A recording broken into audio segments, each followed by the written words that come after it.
Destroys our generation. I don't mind. I don't mind. I don't mind. I don't mind.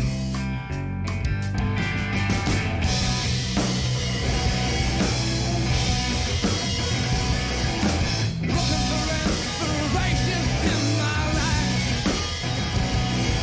Looking for inspiration all the time.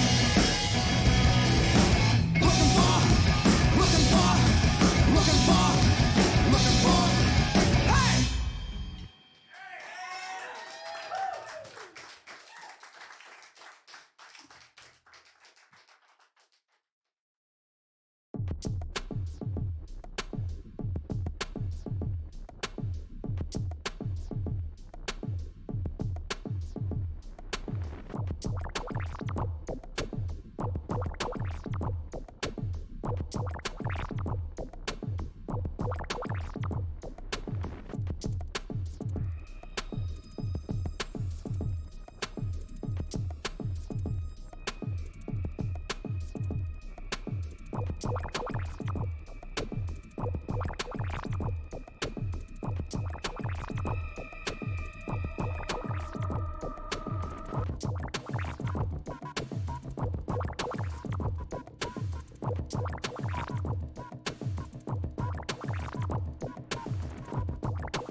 Yo, everybody. How's everybody? Everybody's weekend's going well. We got lots of things going on. I guess it's coming in the upcoming week here, but there's been plenty of other things I've been involved with prior to the things coming up next week here on the channel. I guess as far as with Warrior Week, make sure you got it marked on your calendar. I guess as far as starting November 8th through the 14th, to include Veterans Day. Obviously, of course, there Warrior Week will be in there, and that's what I'll have the campaign in full effect. It is currently still open. You can feel free to donate to that. I guess as far as at your leisure, and appreciate that if you do. But some of the other things, like I said, I guess I have been working on. I guess as far as in the background, are supporting one of our good friends of ours. We used to play, share the stage with them quite a bit. I guess as far as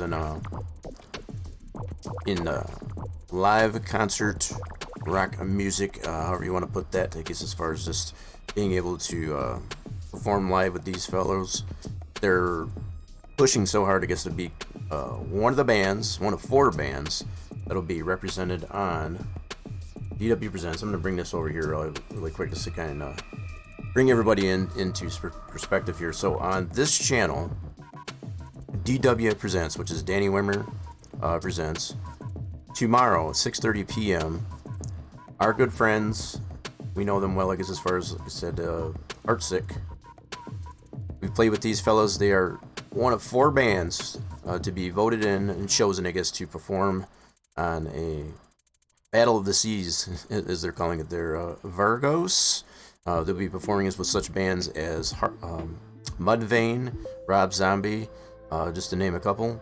And it's a really big deal, and the fact that they've been voted in at least 2 rounds already. This will be the final round, the final 4, I guess, as far as for them to be considered, I guess, as far as to be a part of the big show that will be performed in February out on the seas. It's a cruise. It's kind of like if anybody's been following, I guess, as far as the Kiss cruise, this is along the same lines of that. There's many national bands, very well-known, respected national bands like Nonpoint, Rob Zombie, Mudvayne, again, just to name a few, that'll be performing along. And Heartsick has the option, I guess, to be able. They are that close, I guess, as far as being that.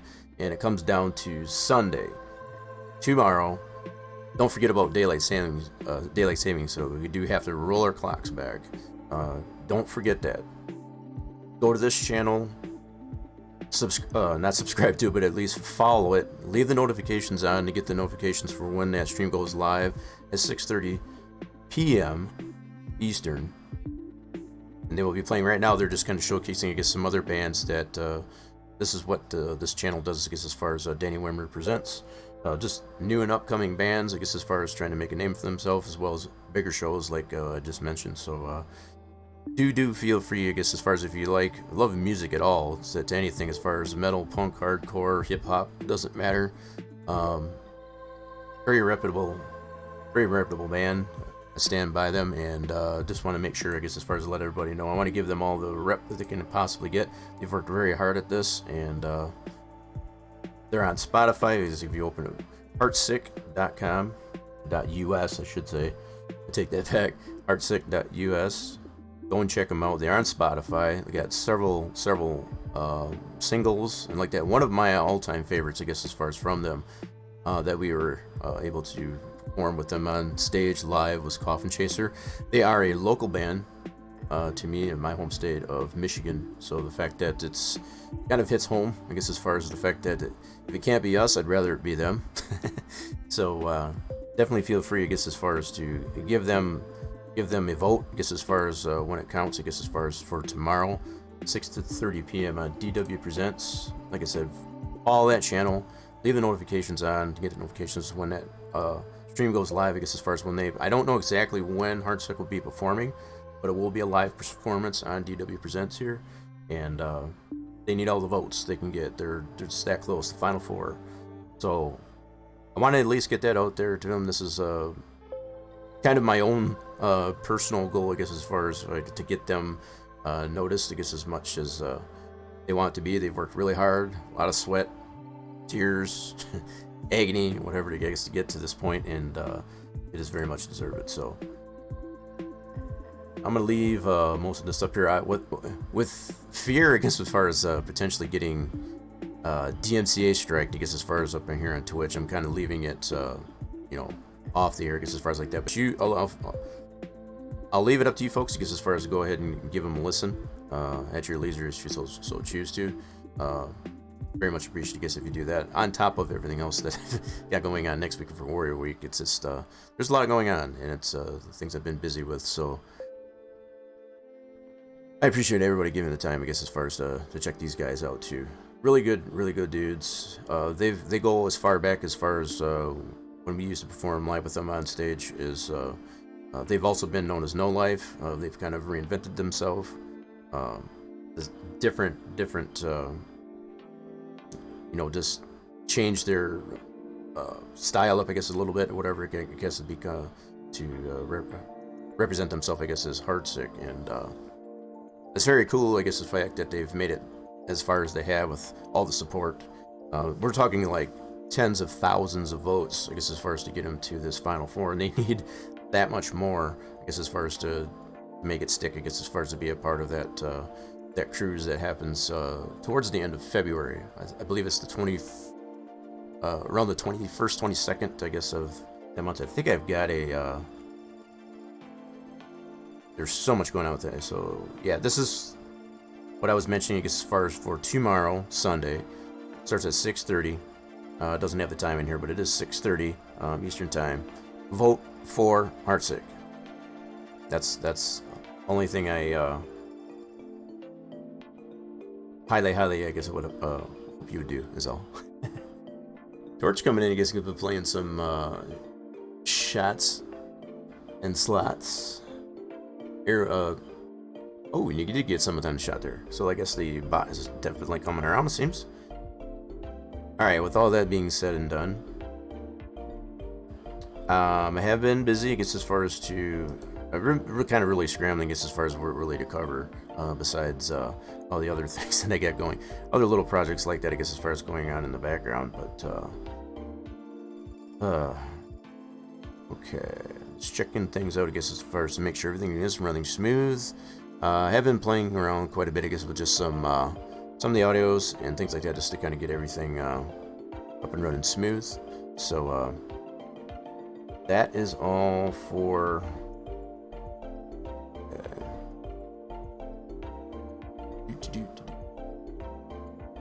And where's he busy working on the wall stuff? I was kind of hoping it'd be something that was taken. I kind of almost feel like I'm doing the bulk of the last few streams that have been highly related just on this victory lane quite a bit. And granted, there's been some dramatic progress, I guess, on it. Don't get me wrong, but it's like I'd like to be able to move on to something else. It seems like it is a staple structure, but it's at the same time, it's I know it is getting kind of old. As far as like that, it's all right. So Heartsick, don't forget about Heartsick, folks. And even if you aren't able, I guess, to attend, I guess, as far as that that stream, I guess, as far as for tomorrow, do feel free, I guess, to check them out anyway, I guess, as far as just to get to pass the word on to anybody else, you know, I guess, as far as about Heartsick. They are from Lansing, Michigan, homebred, I guess, as far as like that in my home state, and they've worked their tails off, I guess, as far as to get where they're at, I guess, being the Final Four bands. Like, I can't remember what the other bands that they're going to be competing against, but there's some freaking there's some pretty solid bands. They got their money, they got their work cut out for them, I guess, as far as to get that final. They need all the votes. They need all the votes they can get. We're talking tens of thousands of votes.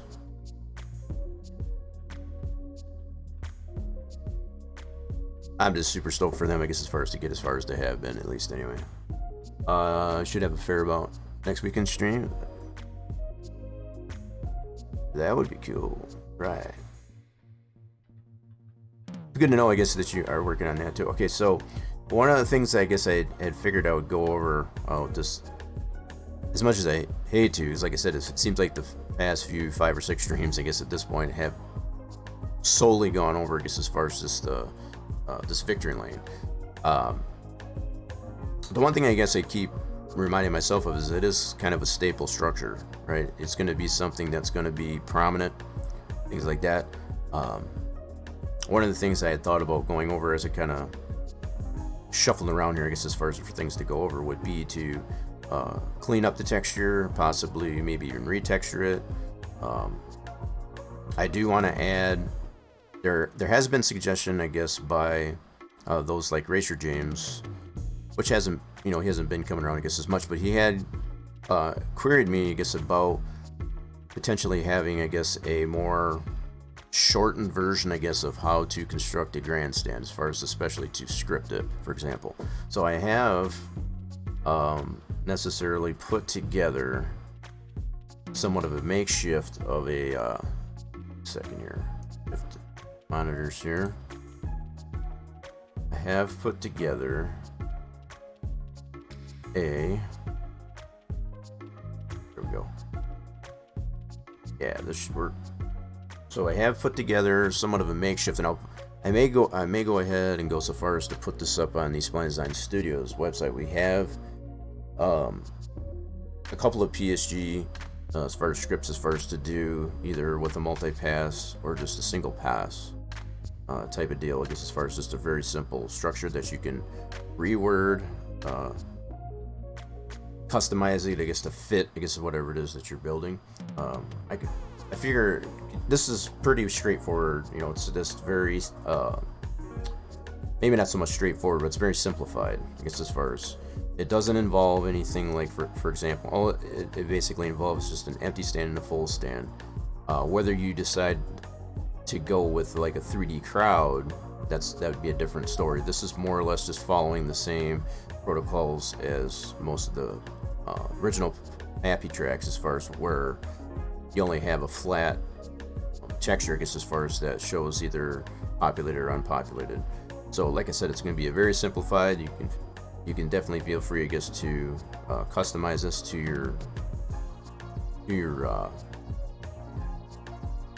your own content, I guess you would say, once I get that out there. But I'll probably, when I figured, as I started putting this together, incorporate this into a separate piece that would be much the same way that Torch is doing with the main grandstands, is to put some people in these stands, for example. So that's probably another thing I figure I'll go into, and I'll use textures that are already readily available to us in the form of those grandstands people, instead of creating a new texture. So I think I still have, going into all my 3DS items here. Yep, I still have that grandstand right here, so I can use this section here of that texture that's already available based on the main grandstands for that. So I can use this one. I'll more than likely need to turn that into, in fact, I should do that right away. I need to turn this into a TGA so that it has the alpha channel, so I can actually apply that it'll just be flat planes, the simple planes being applied, I guess, to these, the seating areas here, to be able to apply that texture to it.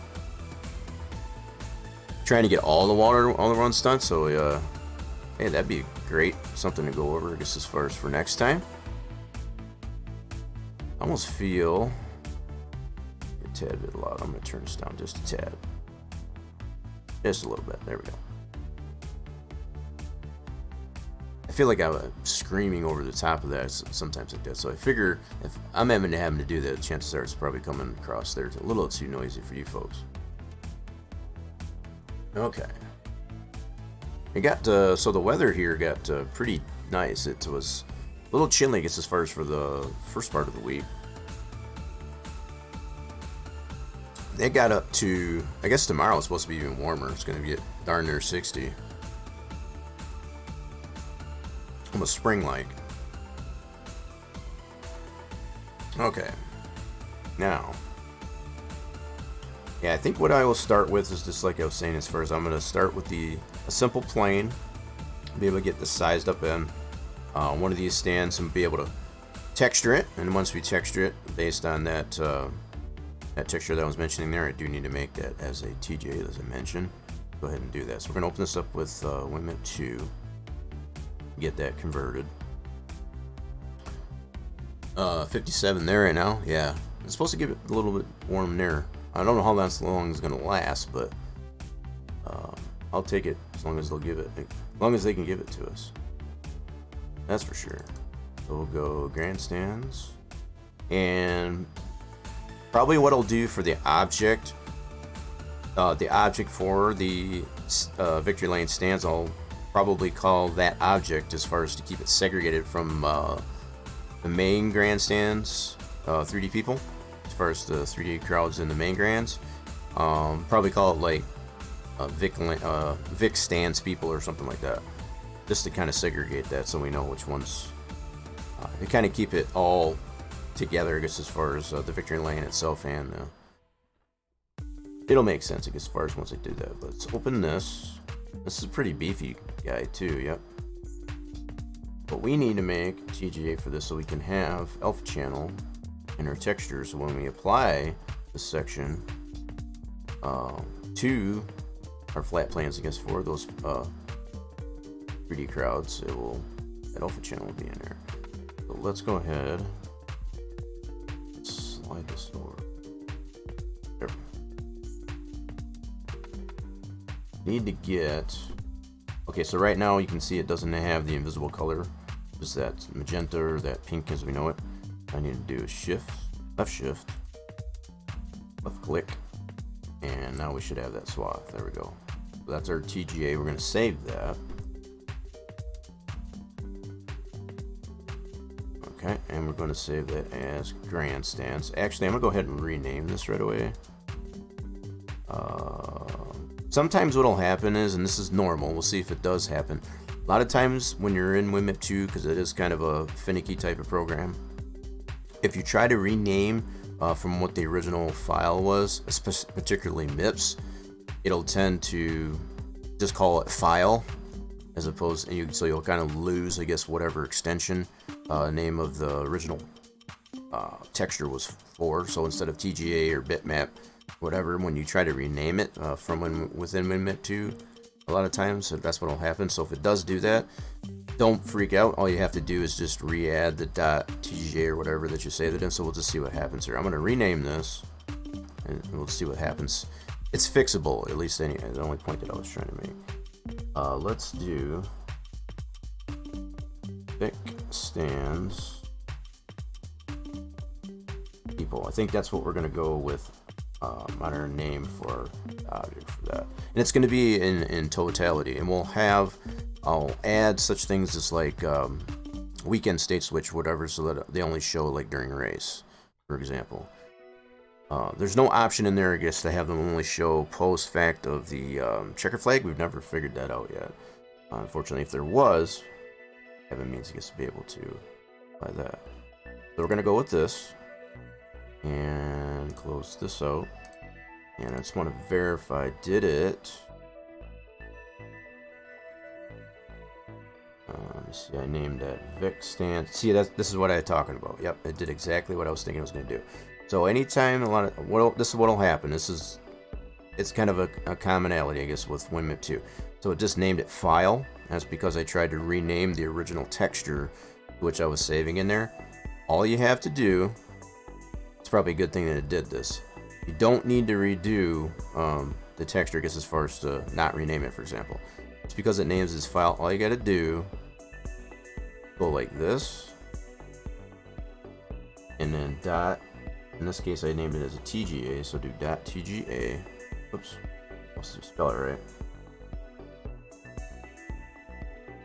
And then it'll automatically flip it back. It's like that. So it doesn't hurt and whatever if you want to go ahead and redo the texture, I guess, as far as without renaming it within WinMap 2, that's fine. It's not really necessary. If you see that it named it as file, just like it just showed here, all you have to do is just put that extension back onto the name as far as just to rename it, and then it'll automatically flip that back. So now if I open this back up again in WinMap 2, you'll see it'll still have the same properties. Everything will be fine with it. So we'll go WinMap 2, Vic stands people, and that should open that right up. Like so. and everything is as we saved it originally. So that's just a little bugginess, I guess, as far as with Wimit 2.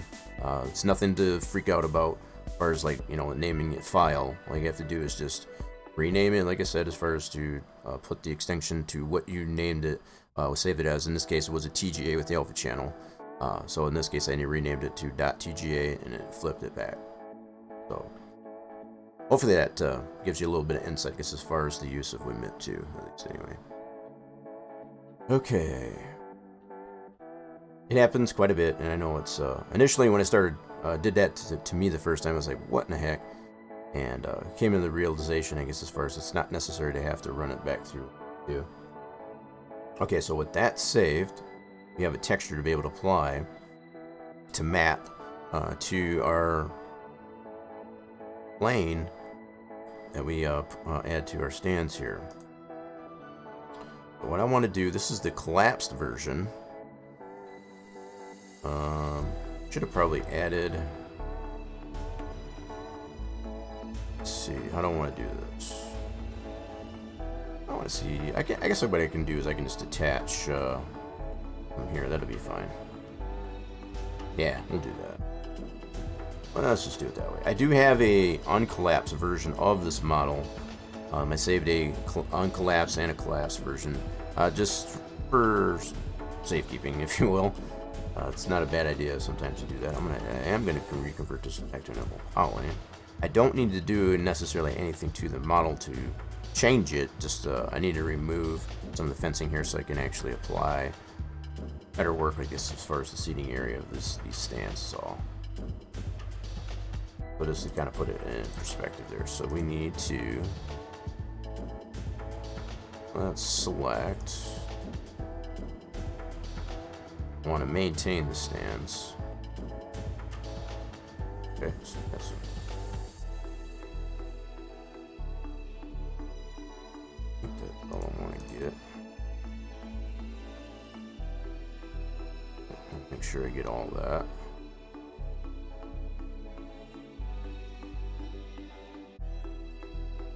Oh, nope, that's not what I want. Okay, so how many polys do I got? I got 7. Let's see if that sounds right. So we got 2, 4, 6. I'm missing 1 somewhere. Missing 1. I think I should have a total of 8 because there's 4 sides and it should be double-sided, so I should have 8. How many polys I should have? I only got 7, so I'm missing 1 somewhere. Is that it? Yep, now I got 8 selected, so that should be, and how I can tell on it is because, like I said, there's 4 sides of this thing, and they are double-sided, so the fact that I should have 8 in total selected. That should be good. We'll go ahead and attach that as an object, that's fine. And then we're going to select that object, and then hide that. Oh, and I still didn't get it all. Oops. You little bugger. Okay. Alright, let's get the rest of it then. No problem. As long as we're getting rid of, I guess, this fencing here, that's all I want to get rid of there. Okay, we'll detach that. That'll work. And then hide that one. So I got 2 pieces that are hidden. What the heck was that all about? I'll have 2 pieces that I eventually need to bring back. I just have to remind myself of that. Okay. Now I can better get at this stand here. Do what we want with adding a plane. Now I don't know how many I want to add to this. I'm thinking maybe 3 or 4. We'll have to see how crowded it looks or not. And yeah, we'll just see we'll see what we can come up with here anyway. And then what I want to do with these planes, when we get them in there, I'm going to incorporate some of this to the script for that. I might even use a majority of this to be able to apply that to our big lane stands, because we'll need to script. We don't need to, but if we want to be able to have them only populate, say for example, during a race, that's what will require a script. That's what I've got as a guide, or you know. So nothing else. What I can do real quick, and I'm going to make a copy of this. I want to save that, I guess, as far as just the generic there. Copy that. Paste that into here. Alright. Alright, so this is what we want to do. Man, with some authority, and you got nothing on that. Bot says you can yell at me all you want, you ain't getting any. Alright, so let's do paste. And then I'm going to rename this script to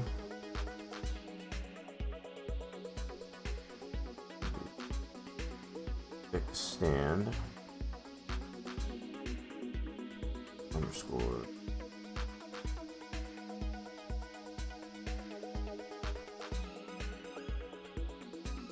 this one I did Vic Stan the plural. Okay, we'll keep that. I want to keep it the same, so let's do yeah. Plural Vic Stands. There we go. I like to keep those consistent, at least anyway. So it makes sense. Alright, so we got our Vic Lane stands people. So that'll be... kind of keep it somewhat short. I don't want to make it too long to be like Vic Lane stands people. That just seems too long, so I kind of shorten that up just a tad. Alright. Now, get into the thick of actually making a plane to be able to texture into it. Let's do it this way. We'll do create standard plane, and I don't need but one length and height seg. Very simple shape. Plot this down here like so. Convert that to an opal poly. Now from here we can kind of angle snap this to 90 degrees.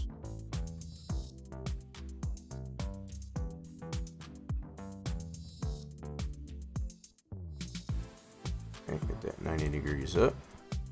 And then we want to turn it at least 90 degrees, if not more. Let's do it initially 90 degrees. I think it may need to be not 90 degrees. Remember what the stands were actually set to. Let's see what it's. We'll find out here in a second.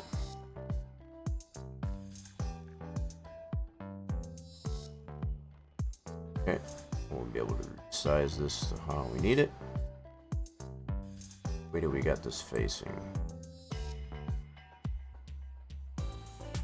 I'm wondering if I do want to back face the. I'm kind of almost feeling I don't want to back face them. I only want to have it on one side. I think that's the way I'm going to start off with it, at least anyway. If I tend to not like the look of that, I can always change that. I think I'm going to at least just have them on textured on the one side for starters. Anyway, I believe the ones that Torch had done for the main grandstands are done much the same way. Yes, they're not textured on the back side, only on this side.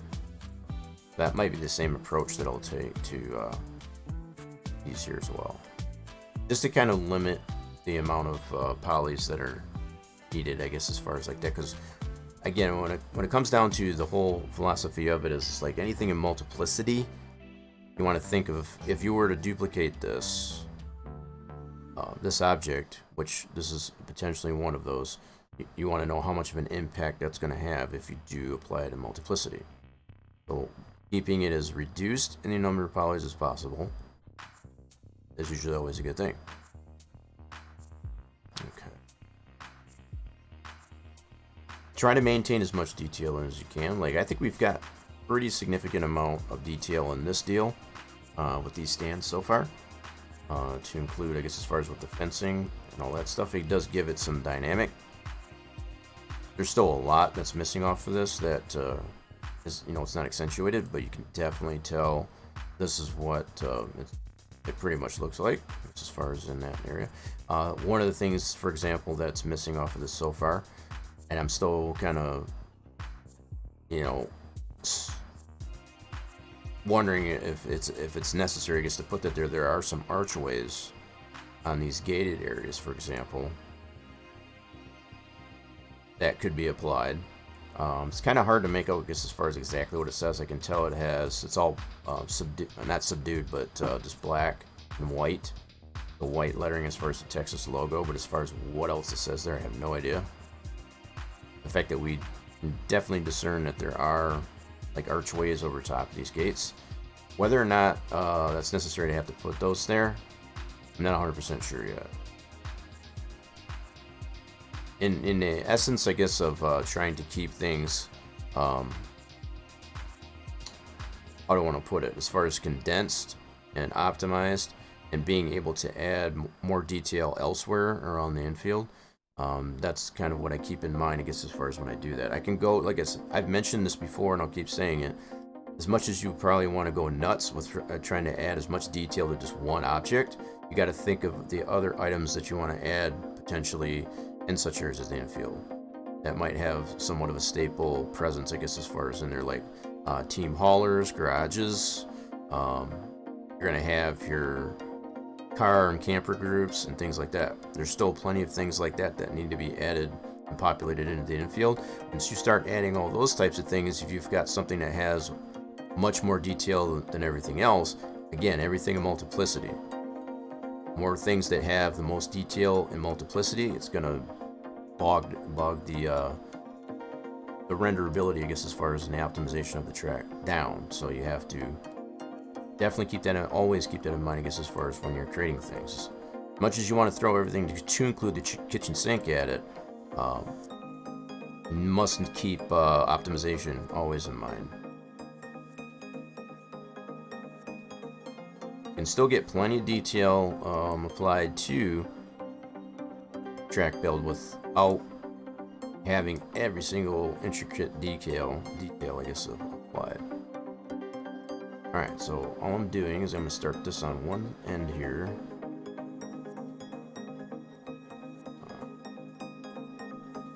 So in most cases, yeah, I think the railings, the people that are in these stands are going to be taller than the actual rails, right? By how much? I don't know if that's discernible in here. Oh, we don't really have any persons, I guess, that are standing in here. But I kind of feel this is not too far off. This seems pretty comfortable, I guess, as far as how that would be. Possibly, if I wanted to, I could probably go up in that direction there a little bit. Let me try that. Let me humor this for a second. Let's do it on this axis. Yeah, let's try that.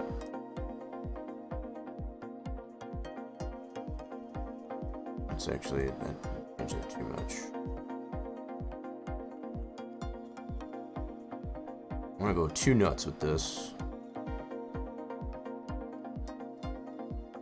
Yeah, that's almost too high, I think. No.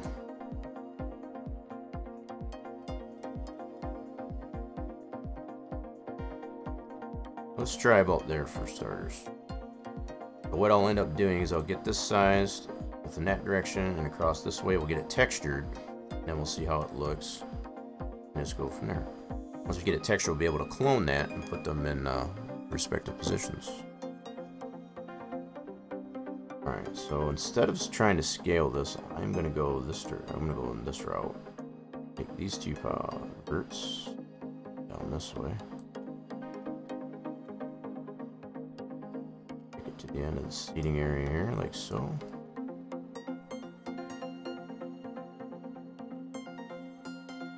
Okay. Now what I'm going to do is open up my handy dandy material editor. And what I want to do... Okay, so I got all my other victory lane items in here. I want to add a new texture here, and we're going to call this Fix Stands People. That one I named just a second here. So Victory Lane. Let's expand.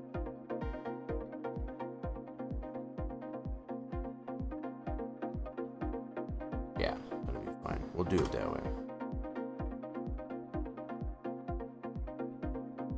I'm good that way. I can always rename them if I want to too. That'll be over fine. So we go diffuse. And we're going to point to that texture that we created based on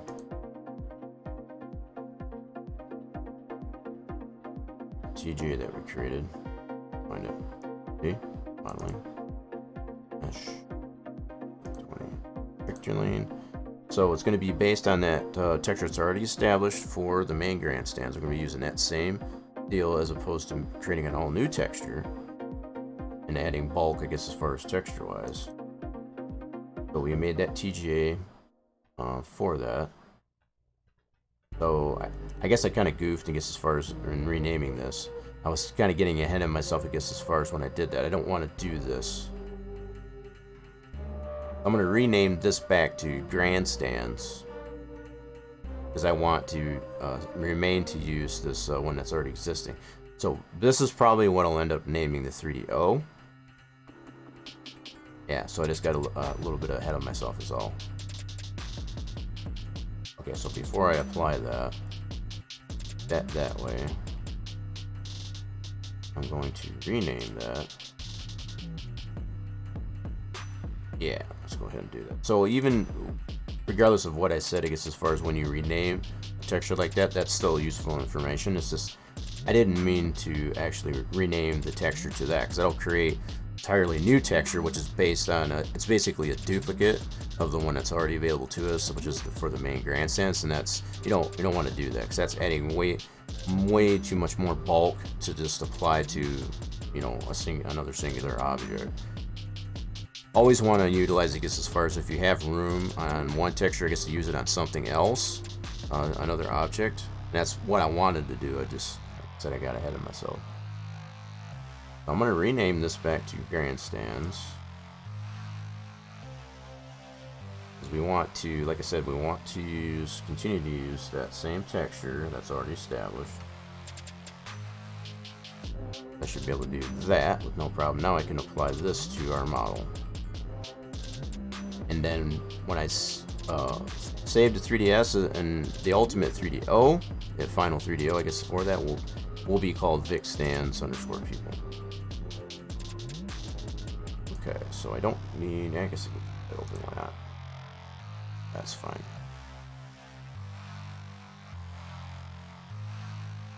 Alright, now we can go ahead and apply that. So go grandstands. There we go. Now we want to physically apply it to that, and I'm going to map it. And we're only going to do the one side. And we do have the polys facing the proper directions, facing towards the inside of the picture lane here, and that's what we want. Okay.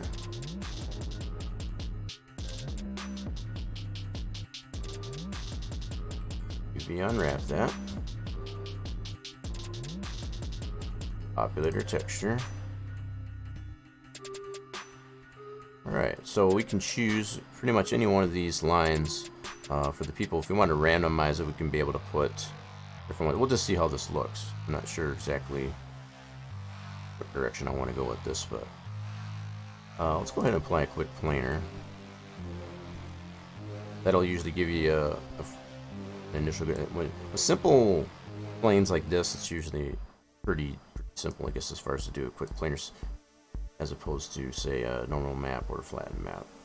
If you got a more complex shape that you're trying to texture, it may require, I guess, as far as to do a flatten or normal map. Okay, how much do we want to have on this? I'm thinking we probably don't need this whole strip. Let's see how this looks here. Yep, so there'll look a little crunched there, so I think what I'll do is probably half this out. About half this. Whoopsie. zoom in on that. Let's do this. Now I still got it highlighted, but I'm able to see it more clearly, I guess, as far as without the highlight. That looks a little better. I'll half that out, like so. Okay, now let's just conform our shape.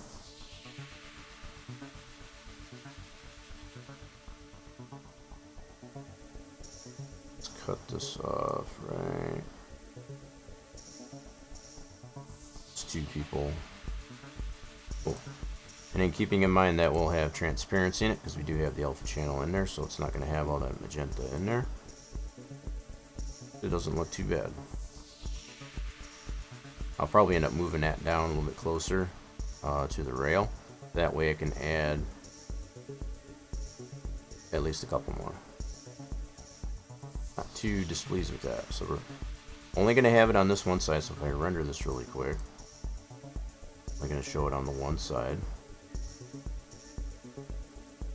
And I did correct somebody. I did tweet out, I guess, as far as the error that I made when I was working on these rails.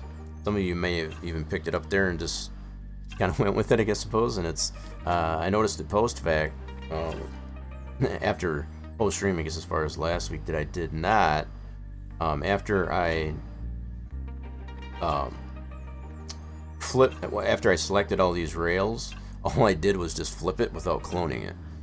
So I ended up only having rails on the one side, and for the life of me I couldn't figure out what the heck I did wrong. I went back on the VOD and actually realized, as far as like, you dummy, when I selected all those, instead of cloning it first and then selecting that clone and then flipping the polys, all I did was select all the polys that were facing on the outside, and I flipped them so they were all inside, so I had no outside rail.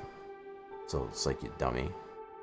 So that's been corrected since then. And also one of the other things I did adjust post stream last stream was to adjust the staircase, or the whole object here, I guess, as far as to be inside the fencing area on this side.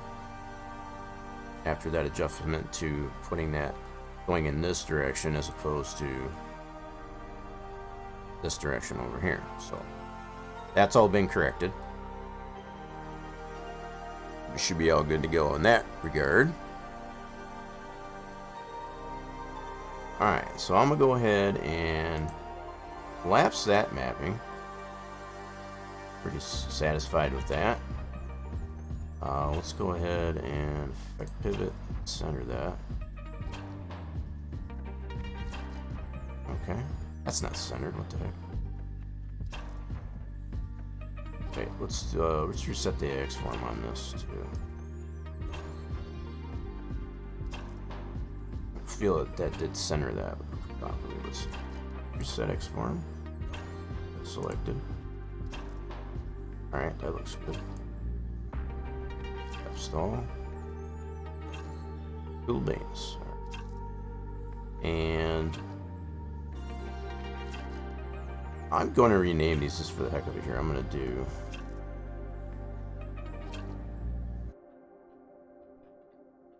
it won't really matter, I guess, on this, but just for my personal reference here, in the items list, I'm going to do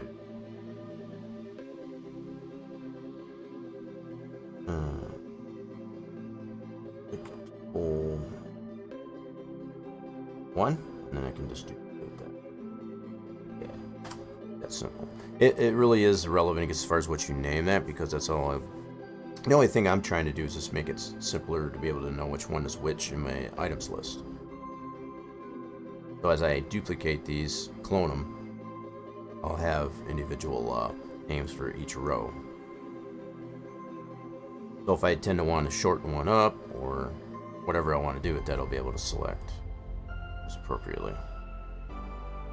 Okay, so what I want to do with this one, down closer to the rail,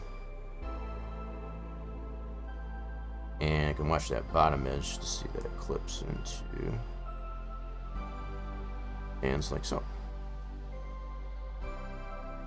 I'll go ahead and clone that as copy. And this is where I can rename it. And I kind of shortened the name of that up. Spread that out. And because it's sloped, obviously we'll need to adjust each one accordingly. But it has a tiered effect. Something like that. And whether or not I want to space these out, like I said, or make, you know, one only half the size, whatever. I mean, it's I'm 100% decided yet, but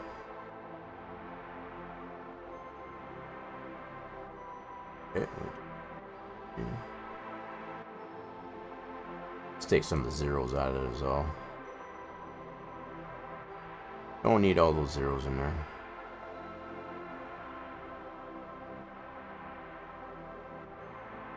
Okay.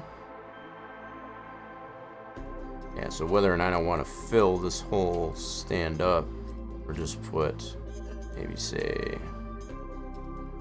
this rail.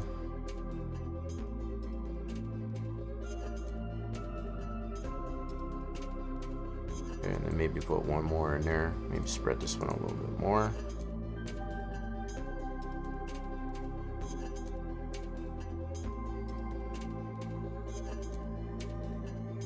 And then put one more in there just to kind of space them out a little bit. There's plenty of options. You know, we could even potentially do like a half-empty type of thing during other parts of the race. I mean, that's an option too, as opposed to just only having them populated for race. That one's 2, this one's 3. Yeah, I think I'm gonna put this one here, and I'll put another one at the top rail.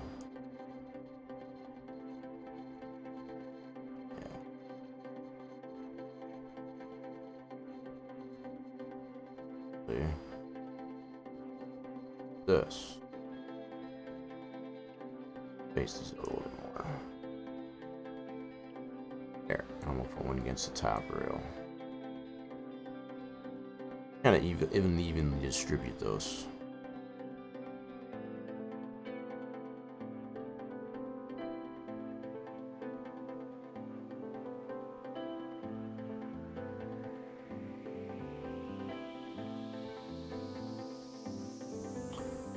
Yeah, so unfortunately, as mentioned, we don't currently have anything all that new, I guess, as far as to go over since last stream, but should have something by next stream.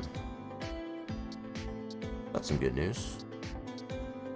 Another thing I probably want to do to this overall victory lane model is probably add a railing to this side, which wouldn't be too hard to do. So not only will we be creating these, this will be a separate piece, all collapsed together just as far as with these crowds in the stands. It'll be a separate 3DO. I want to make some modifications to our victory lane to add some railing to this part right here. You don't need the people falling down the stairs just as far as on that side. That would be bad. I'll make that look legit. Okay.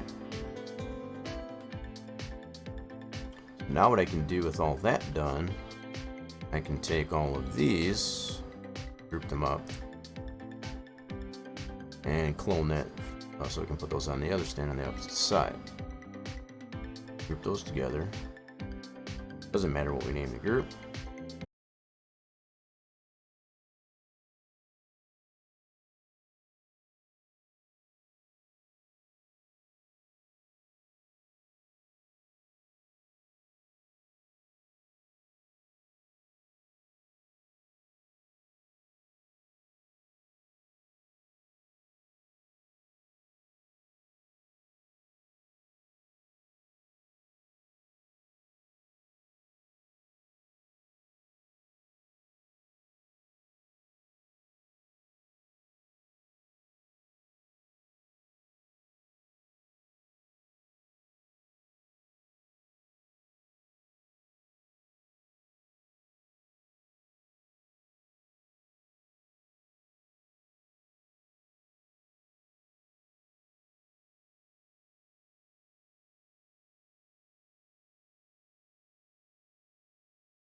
so let's okay,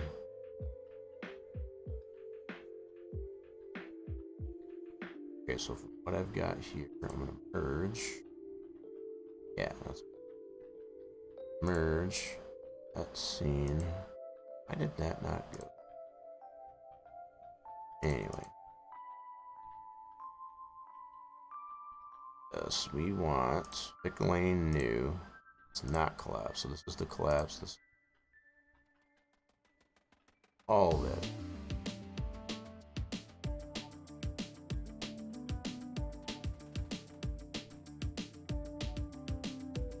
Yeah, just verifying that's what. Cool. So what this should have in here, one.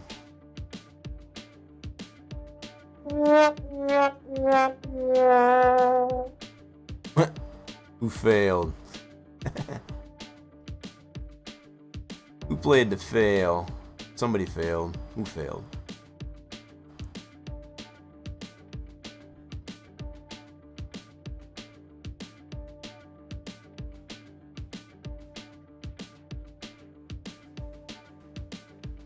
Long time no see.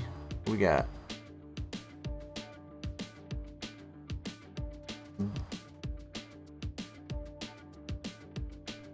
mine may be going a little bit fuzzy. You have to kind of remind me. If it's been a while, I might have forgotten. Yes. So just re-looking this as far. So this is the donor rails.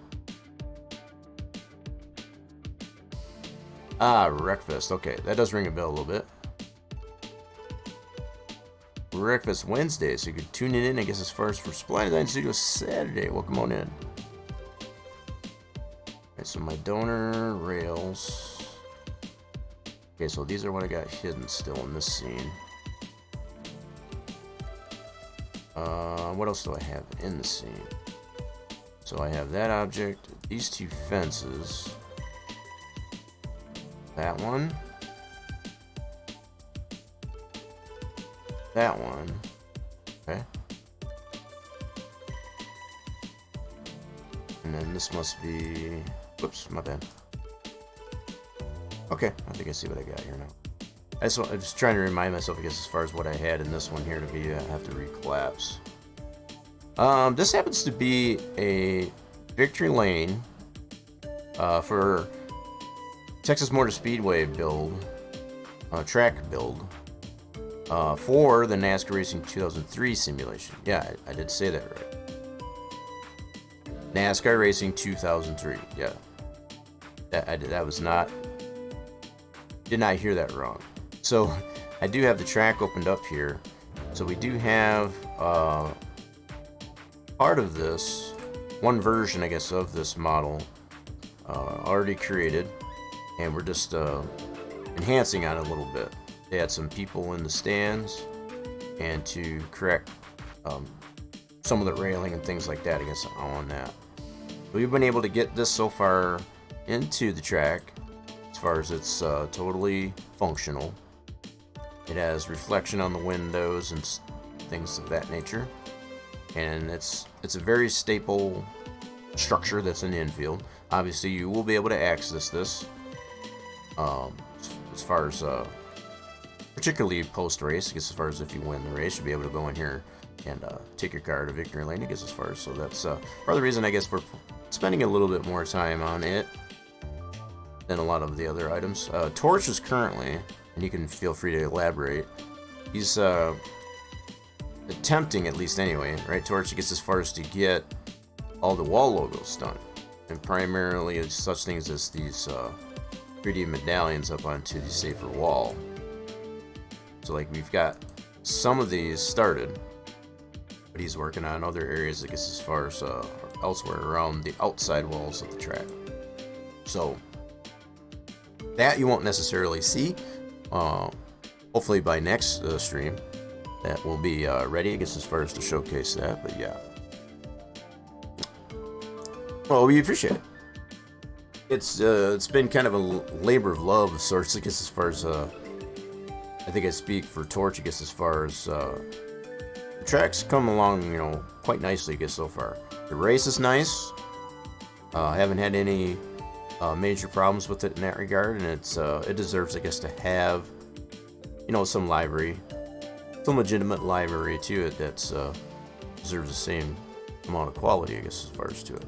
All at the not at the expense of, I guess, of throwing everything to include the kitchen sink at it. I've mentioned that, I guess, before too. As much as we would love to be able to add all this detail, I guess, as far as to the real world structure, you know, just every little single intricate detail, we don't want to overload it to the point that it doesn't allow us, I guess, to put other details around the infield. So we want to put enough detail again in the infield, I guess, to kind of give it some library, but not so much that it overloads and takes away, I guess, as far as from the functionality and raceability of the track. That's always in first and foremost, it should be in the front of one's mind, I guess, as far as when you're creating a track. Yes, trying to finish all the outside and inside walls by next weekend. So you got still some work on the inside. I guess I wasn't sure if those were done, or I thought they were done, but maybe I was wrong. Maybe just tweaks to those, I suppose. Yeah, so the inside walls, these are all 3D modeled. It does have the geometric collision property to it, if you will, to give it that collision, so you can't just drive through these, for example. But in comparison to the outside walls, which are kind of a 50-50 split, so you got the foam and the steel here are take that back. So the concrete wall and the steel part of it is geometric, but these foam pieces are modeled. So we do have a kind of like a 50-50, I guess, as far as between the geometric and the model. This, all in the inside, is all modeled. But like I said, it does have that geometric collision, I guess, that does include that collision for walls.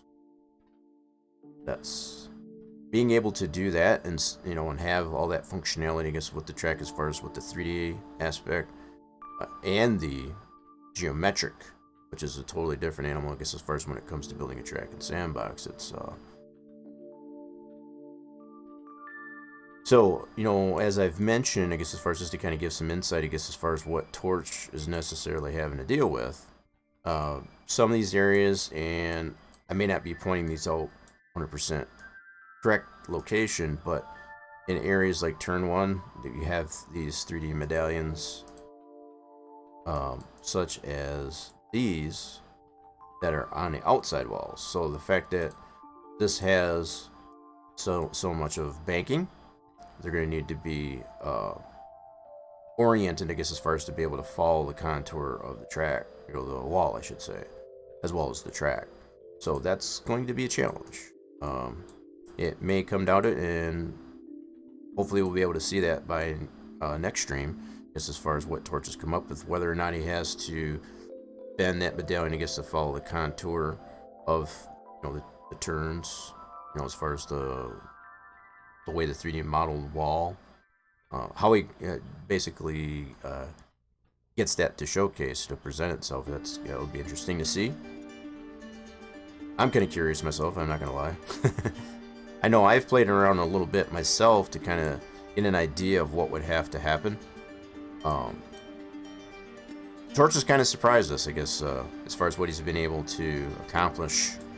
So majority of these items that are in the track, with exception to, say, the big hoss, which is the video screen, this tower, the scoring pylon, and the victory lane, which I'm currently working on, are there. Everything else is done by Torch. So as far as the billboards, main grandstand, all the texturing to the track, the 3D model pieces on the inside walls, the Lone Star Hotel, Speedway Club, that's all his doing. And it's turned out pretty well so far. I mean, you can definitely tell it's Texas Motor Speedway. It still needs, you know, some things added to it, like the garage areas, items and things like that, but it's definitely coming along. I should probably mention too, I guess, as far as the outer ground, if you want to call it that, that's been 3D modeled. And it's also been corrected somewhat, I guess, as far as to... Wait a minute, why is this still... Did I not get this texture? I thought I did. Maybe I did not get that from you yet. I remember you telling me that it did come down to, I guess, as far as being transparent. I'm still seeing that in this. Do I not have the right one? I thought I did at this point.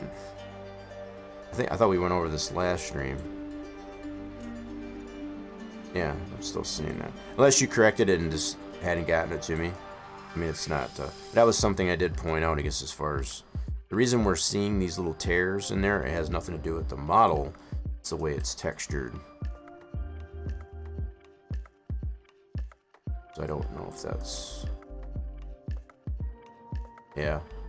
I could have swore, I guess that was something you already sent me, though.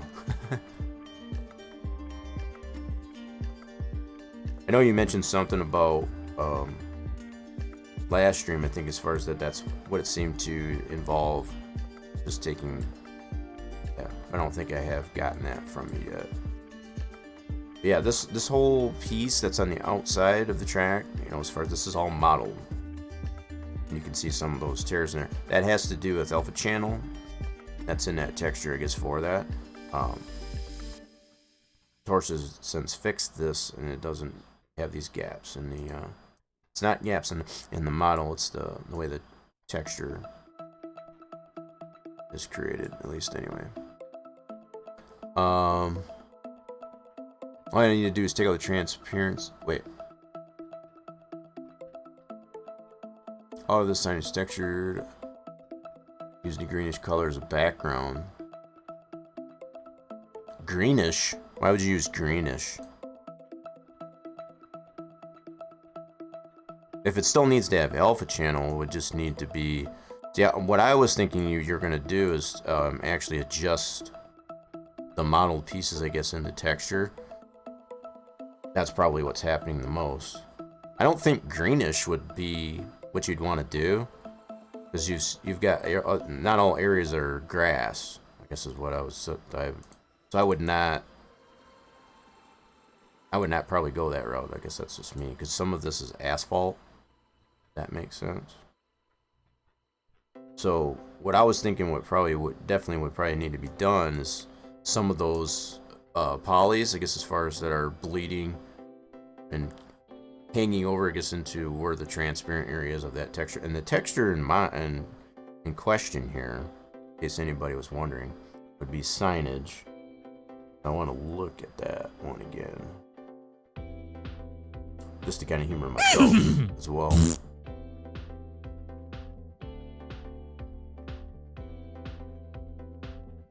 So you don't need to trans in it.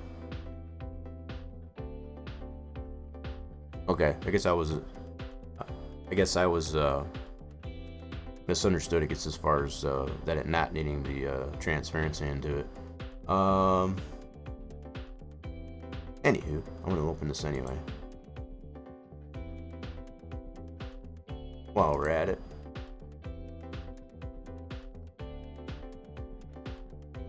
Okay, we need to get to...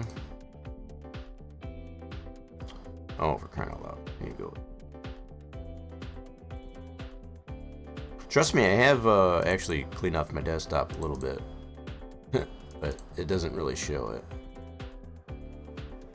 Alright, so I want to open up...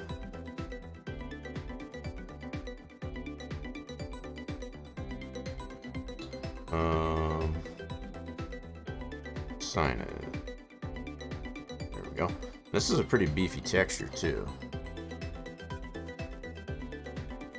Yeah, I was thinking it needed the transparency, I guess, for the billboards. That's what I had to open it up to. So you don't need the trans in this at all.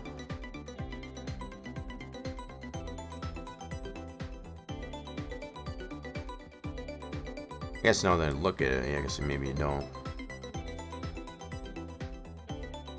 And I guess I understand what you meant as far as you put the green in there. It wouldn't matter as far as what color you keep the background. You could keep the magenta in here and just not have the invisible colors to it. Yeah. I guess I see what you mean, but that's why I had to open this to understand. I thought the billboards in particular needed to have transparency in it. Okay, yeah, so it can stay magenta. You just don't need the color.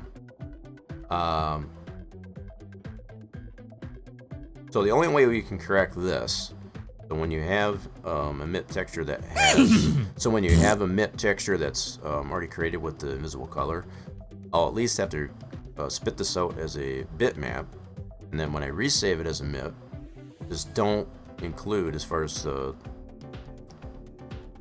to left shift it and select that swath, and just leave that blank in that visible color swath. That's about it. Okay.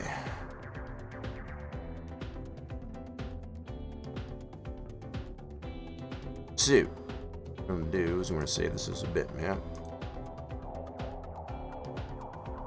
While we're at it, let's go signage. And I'm just gonna save it as a bitmap because we don't need it with alpha, so it doesn't need to be TGA. So bitmap is fine. Let's put that right in our track edit directory. That's fine as well. Now we'll be able to close this out completely. And I'm gonna open that bitmap that we just saved. Reopen that with bitmap 2. And okay, cool. Now all we got to do, instead of including that swath color as far as to left shift it and select that, just don't select that. Go to MIP, and then we should just be able to leave everything the same. Don't select that swath, and it'll leave that transparency out of there. Now the model itself, more than likely still has an alpha channel to it, unless you recreate that model, I guess, as far as without, with a texture that doesn't have alpha channel in it, because that's really what it relies on, is what the model relies on. As far as when you apply a texture that has alpha, it's going to have transparency in it. So without redoing that model, I guess, as far as with a texture that doesn't have transparency, that model will still have transparency. But even if you don't select a color, in this case the magenta, as transparent in the texture, that alpha channel is basically negated on the model, if that makes sense. Okay. Yep, all we gotta do is save it.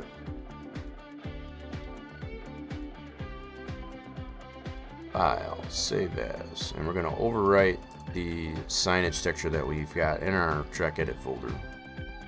Just overwrite that. Okay, that should be good to go. Now, if we reload our track, put this back to geometry. I haven't done anything to the track. This is just to get it open and just kind of show it prior to getting our new models put in there. So as you can tell, it's got some of these gaps in here like so. As I was mentioning here, it might be kind of hard to see, but there's gaps along here. It makes it look like it's got tears in the model. It's actually that texture with transparency and the way the model is mapped to that texture that I just had open and resaved as one without transparency on an alpha channel. So what I'm going to do now that that's remade, there's no way to reload textures onto models. So the textures, you can reload textures for the actual track geometry, but not for models. So the only way you can get that textures to refresh onto models and such would be to close the track and reopen it. That's about the only way you can refresh textures on those types of things. So we're going to do this and reopen it. Make sure I get the correct one. We need this one here. Yep. Okay. Hopefully everybody's still with me. I know it can get confusing sometimes. Alright, so now if we look at it this time, saving the texture that way, we should not see those what appear to be tears in the model, at least anyway. And it'll be there, yeah, as you could probably tell, they were pretty noticeable previously.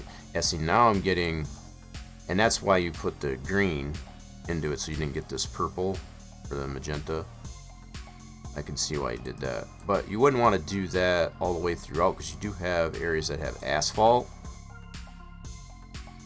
That was what I was kind of referring to. So it's kind of good that kind of covering this. So not everywhere you'd want to apply it as greenish colors. The majority of this you could, sure, just to get rid of this magenta bleed.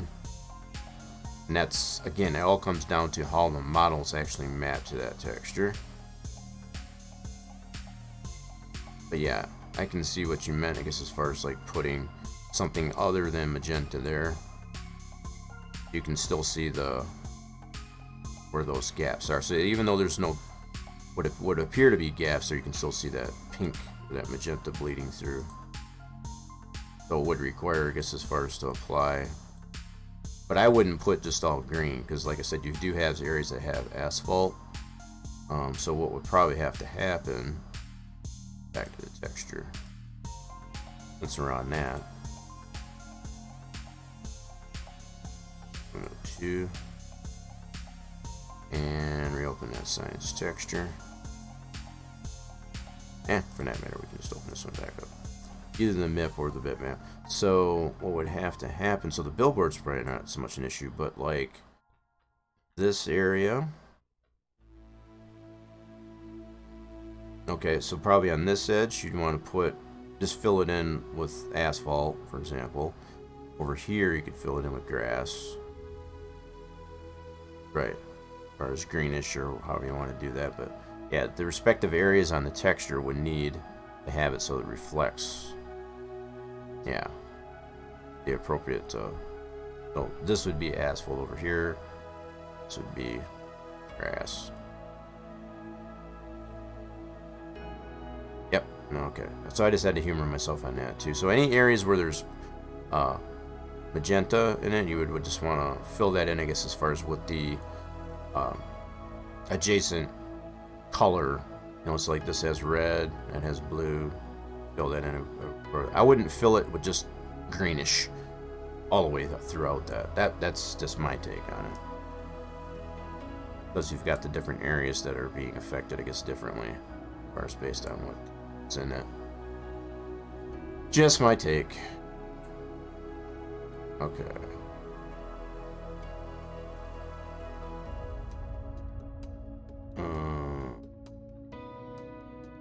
I'm gonna leave that open just for now, just to kind of humor that later.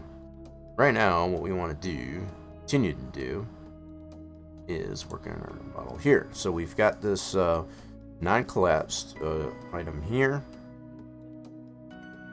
So the main focus that I want to do for now is just these people in the stands that we created. So now with this in here, I want to make sure, do we have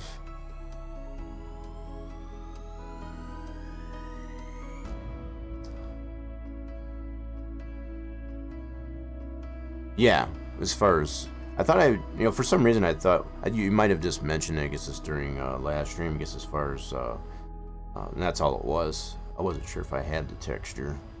Obviously I do not. As far as the one that you came up with, but at least you know what's going on with that. So what I need to ensure, big stands and that, cool. So what I can do is save this as a new scene, but it has all this. Okay, let's do file, and I created, and people, I'm gonna this way. So I'm essentially going to end up having two. I don't know if I want to do that or not.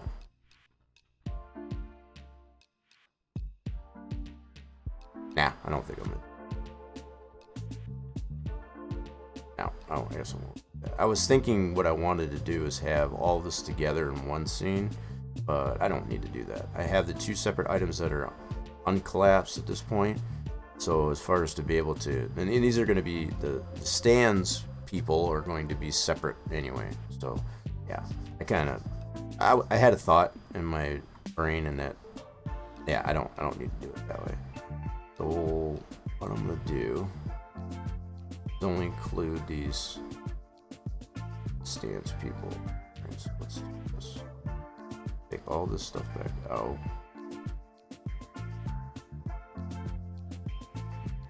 Yeah.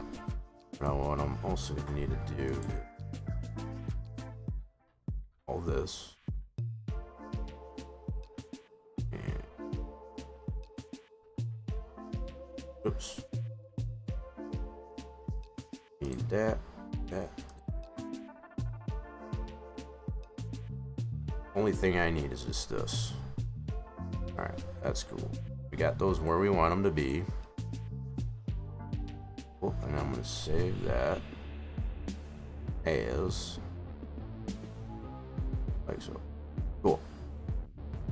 I'm good on that. Ooh, you got something on the shot too. I guess both of you were lucky on that one there, yeah, so welcome on in. How we do it anyway? And you, both of your names are coming in almost the same color on my end. It was kind of like, yikes. Oh, Torch tried to get himself a piece of that action on the shot. Oh, got a dud vial there. Bot being stingy again.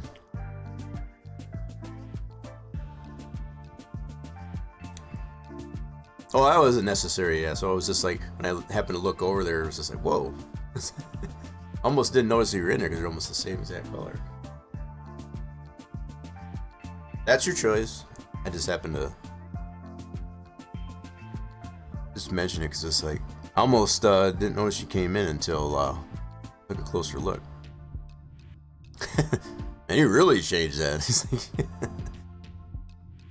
okay. Yeah, so the only thing that we're concerned about, I guess, at this point, I am going to get into, like I said, as far as to do some more modifications to victory lane stands and combine that all back to that with that rail, just like that. But for the most part, what I want to focus on right now are just these 3D people in the stands. We got the two opposing stands. We're only texturing on the one side, much the same as it is on the main grand. So it's only going to be, so consider, if you will, got our victory lane vehicles right here. So that side of the plane are going to be textured. So if you render this real quick, that's textured, and it'll have transparency in it. It won't have the magenta in it. So it's going to cut out, it's going to mask all that nonsense out. Okay. There's that side. So what we want to do here, now we got this saved as a scene, and I'm going to create this as a separate model so that they populate on a weekend switch, so that it only populates, say, during the race and not the other sessions. That's, I'll need to script it. So let's start that process. With that saved, I'm going to go ahead and select all these, and I think I can get away with the fact that these are such a simple model. Not very complex at all. I should be able to get away with just selecting them all at once and collapsing that without causing too much of an issue. So go collapse, selected. Now I want to look at this to make sure. Seems to be fine. Okay. Nothing funky did happen to that when I collapsed them all. And usually what I'm looking for is, like, in Max, a lot of times it'll give a very distinct dark spot. You know, like one side will get darker as far as the poly. That's usually an indication that it broke the poly, for lack of a better way to put it. Like flipped it, or just had stepped on, I guess, as far as the UV mapping of the texture to those polys. And usually all that does require is for us to just scale back as far as how many that you collapse at one time. Well, in this case, it seems to work out pretty good. I'll go ahead and affect the pivot.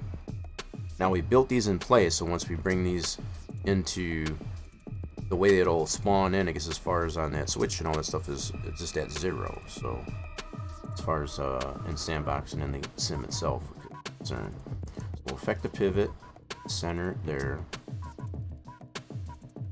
Okay. And then I want to also reset the X1. Like so. And that's about what we want to see. We don't want to see these corners to be way out of shape at all. We want a nice form figure, and because we've got these opposing facts like that, we're not going to have two separate things. It's going to be one elongated piece, and that's what I would expect to see, just what we right there. Alright, so we go collapse that. Satisfied with that. Now I'm going to go ahead and rename this collapsed piece to Vic Stand P. And I'm going to save that as a 3ds. So that we can bring that into our version of Max that will allow us to do pass export. Okay, now it's probably going to step on the name that I applied to this mesh because of the constraint that it has on the 3ds format, but that'll be fine. I'll be able to rename that, I guess, first once we get yeah, you are sneaky. Definitely, especially with having the same color name previously, at least, anyway. Okay, so let's spit this out here as modeling mesh items. Victor Lane 3ds, and we're going to name this one as, we don't have it 3ds of this yet. We'll hear in just a second. So we're going to do Vic Stand. And it's already given me suggestions here as far as what I got my Max scene and my script, so that gives me an idea of how I want to name this. I don't want to select one of these, but I can follow what I've got here as the name of that, so I can keep everything consistent. So the fact that I do have it Vic Stands, this way I can keep everything named pretty consistently. 3ds, yes, and it's going to tell me it's renaming that TGA. I'm not worried about that because on pass export we'll be able to change that. Alright, so just to confirm that it did save and export our Vic Stand people. There it is. There's our 3ds there. So we now have our script, which we'll need to rewrite because I made a copy of that generic sample one as I showed earlier. We'll go ahead and redo that, I guess, as far as to accommodate, I guess, as far as what we're trying to do with this one here.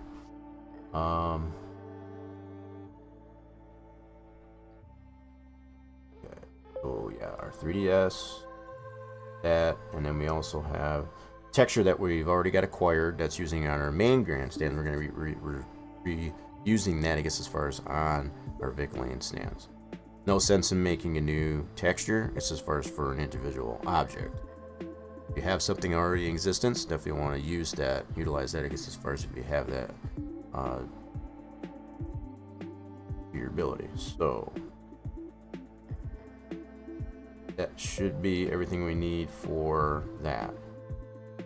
Yeah, so the other thing I did not do, I was just thinking, I guess, what I didn't do here. I'm going to go ahead and open up the directory, I guess, as far as for Make 3DO. I like to keep mine in my program files because technically it is a program, even though it is a command prompt application. I tend to keep it all with my sandbox items. So I have that directory, and this is normally when you get the sandbox, you know, as far as a package, this is all what you get. It'll include, in most cases, the Pappy plugs, which you'll need this for importing the two plugins for pass export, for example. But you'll also need to keep this in here because things like Make 3DO and some of these other utilities do use that. But in most cases here, there is another. I need to start making some of this stuff more available, I guess, as far as, because I think it's kind of all in pieces. It's kind of all spread out in different packages, so the sandbox doesn't initially give you all the stuff, for example, for the pass export. that happens to be in another pack that's, I think, in the Rockstar. I'm kind of recalling from memory, I guess, as far as where some of these utilities are. And they're kind of all spread out, I guess, as far as in different packs. So to have it all in one place, so that when you go to try to divulge in this type of thing with track building and sandbox, it's kind of all right there. I've been making more and more things available on the other information tab, I guess, as far as on the Spline Design Studios site. So definitely keep a note, I guess, as far as to keep checking that out. Don't want to forget, for anybody that is coming here new, as far as to support Heartsick. They are a local rock group, I guess, as far as in my jurisdiction of Michigan, that is in the final four. For becoming part of a cruise, and I don't 100% know all the details, but it's something that they've had like several rounds to get to where they are, to get to the final four. They've had like tens of thousands of votes, I guess, to get to where they're at, and they need still tens of thousands more votes, I guess, to get it finished up there. So I've been kind of spreading the word, I guess, as far as like that. If you haven't checked out Heartsick, heartsick.us, go over there and check them out. Also, and I guess you want to crap, I guess they already went offline, but DW Presents, it's Danny, and I forgot what actually, I think I still got did I close that? I think I did. Anyway, DW Presents on Twitch is what it is there. You want to go over there, browse for it, look for it, I guess, as far as on Twitch. Tomorrow, 6:30 p.m. Eastern Time. Don't forget about the hour going back, too. So, I don't know who they ended up rating here, I guess, as far as post-fact, but DW Presents, that's where you want to go to. Follow it, leave the notifications on, so that when they go live, be able to vote for Heartsick. They're on Spotify. You can feel free to check that out at your leisure, through fear, I guess, as far as just potentially getting DMCA striked, I guess, here on Twitch. I'm not going to play the music, but do definitely feel free, I guess, to go and check them out there. One of my all-time favorite songs that we've performed with these fellows. They're very good friends of mine and ours, I guess, as far as the band that I play in. I guess, as far as we've shared the stage with these fellas, they're freaking fantastic. And the fact that they're killing it, I guess, as far as to get as far as they did, to get to have the chance to play with such bands as Nonpoint, Mudvayne. I can't even think of all the bands that are going to be on this cruise that's going to happen towards the end of February of next year. They have this opportunity, I guess, to be able to do that, but it's going to count on everybody voting for them. It's like I said, they need tens of thousands of votes, I guess, as far as to get. So, yeah, that's when I'm just spreading the word, I guess, for them, I guess, as far as to get as many people as I can think of, I guess, as far as to tell all your friends. If you haven't heard Heartsick, there's a lot of really cool tunes that they got on there. They kind of got a Deftones influence, if anybody knows about Deftones. Big time Deftones influence, I guess, as far as if it gives you any clue on that. Like I said, for fear, I guess, as far as getting DMCA striked, I guess, on here on Twitch. I'm not going to play the music, but they are on Spotify. Go and check out heartsick.ux. And just vote for them. Once it goes live, I guess, on DW Presents on Twitch. I don't know what time they are playing, but the stream, I guess, for the event, there's 4 bands that are competing, and Heartsick is one of them, and they'll be on, I guess, whenever they're on. I'm watching it, I guess, on Sunday when it starts at 6:30 p.m. So just again, just spreading that out there. Yeah, but it looks like DW Presents did go offline there. It was kind of showing that, I guess, previously there, but they showcase a lot of up and coming bands across the world, as far as globally, just to kind of get them, and Heartsick is potentially one of them as well. These guys have been kicking butt. They've been working their tails off, I guess, as far as where they're at, and they got phenomenal sound. We can only, as far as those in my group, I guess it's the group that I play in, we can only dream about it, I guess, as far as being as good as these guys are. I mean, they're just that good. I mean, they're just, I can't even, as much as I'd love to be able to play some of the music there, I'll just leave it up to you folks to get to go and check them out. I think you'll probably appreciate it. So tell all your friends. All right, so yeah, I had some of these tabs up here, I guess, is kind of just to remind myself as far as to kind of plug them as many times as I could. But I was in the process of showing the Spline Design Studios website. That's what I wanted to do. So I've been adding more and more information, as I've mentioned. Why is it not have? Oh, there it is. Thought maybe it went away. It's like, what the heck? Still got version 3.1.1 at this point of the Dairyland map for anybody that's interested. Coming to, that much closer, I guess, as far as for 22 coming out there. And I've had a lot of people, I guess, kind of query me, I guess, as far as, do I have it pre-ordered? No, I do not. To be quite frank, I guess, as far as it's a little much, I guess, as far as to come up with as much as they're charging for that. And I don't discount, I guess, as far as the reasons behind why it costs as much as it does. A lot of new things. The fact that Giants is publishing it and developing it all on their own. They're not going through Focus like they have been, I guess, in previous renditions of it. It's all understandable as far as like that. It's a lot of money to front. So it's probably going to take me a little while, I guess, as far as to gather that cash up here. But as far as pre-ordering it, that's not even it, but just to kind of put that out there for anybody that was wondering. But this other information tab, I've been adding more and more information, I guess, as far as things related to NR 2003 to include track building. And initially, when you go to the other information tab, you go to here, and it has all the original mods that were produced by the previous Project Wildfire, which has been defunct now for quite some time. We're kind of continuing their legacy, if you will, I guess, as far as to kind of show what the types of things that they used to do, as far as to apply more content, I guess, for such a fantastic racing simulation that NASCAR Racing 2003 is. So, original mods, you can get the patch from here, as well as the full game for free. Doesn't cost you anything. You can download it from here. It's got instructions with it to kind of guide you, I guess, as far as how to get that set up, to include how to install the mods in sequence, if you will. So feel free to do that if you so choose. But also, what I want to really focus on was the sandbox information. I've been trying to add some of the more staple things that you will use, I guess, as far as with track building in NR 2003, and things like even 3D model creation, like we usually do here for Spline Design Studios Saturday.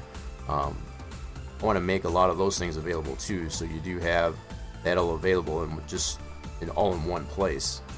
So to include, I guess, as far as things like this pit center jig, as far as to lay out your pit roads or your starting grids, things like that.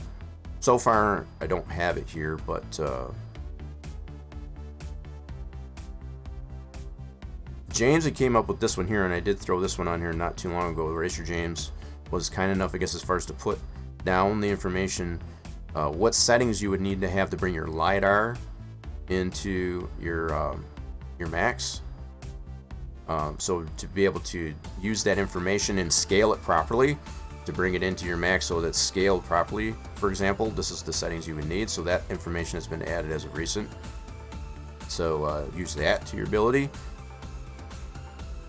And this is, as it's denoted here, as far as this definitely will work with versions of 3ds Max 2014, which is primarily what I use, as well as James and maybe some other people. Just keeping in mind that so far as it stands, anything as new as Max 14 as you use, you can use it for modeling. That's no problem. But usually, you got to use a version no later or no more current than Max 8 to be able to apply the pass exporter that you need for your model to be able to create it. Either just the raw pass into a 3DO or script it into a 3DO. Sometimes we do. So anyway, I wanted to kind of put that out there so eventually keep an eye on this other information tab on the Spline Design Studios website for additional content, I guess, as far as tools that you can use for 3D model creation, track creation, such like that. Okay. Shameless plug, I guess, for herself. As far as just to kind of... Okay, so I do have this all... So I did confirm that I did save the 3ds. I did start the process of opening up the Make 3DO because I kind of got off on a tangent there, but I felt it was rightfully so, I guess, as far as to show that all these tools are readily available. In some cases, you can Google enter 2003 Make 3DO and you might be able to find it. In most cases, it's not that hard to find. You just have to kind of know what you're looking for. As far as to, so if we can put them all in one location, that'd be nice too. So I'm going to open up this location here. This is where we're going to be putting all of our files, and we're going to need to invoke the command prompt to be able to construct our 3DO in the form of a script, obviously. So we want to bring over. I do want to edit this deal here though. That's my sample one. I'm gonna close that one. Okay, what did I change on here? I didn't change anything here. I don't know what it's... I might have just moved the cursor on and that might be all it did. Anyway, what I want to do is actually edit this script. And I'm going to do this in Notepad++, because yeah, I can get my line numbers and so on. It helps much more if you've got a text editor that has, like Notepad++, that gives you line numbers.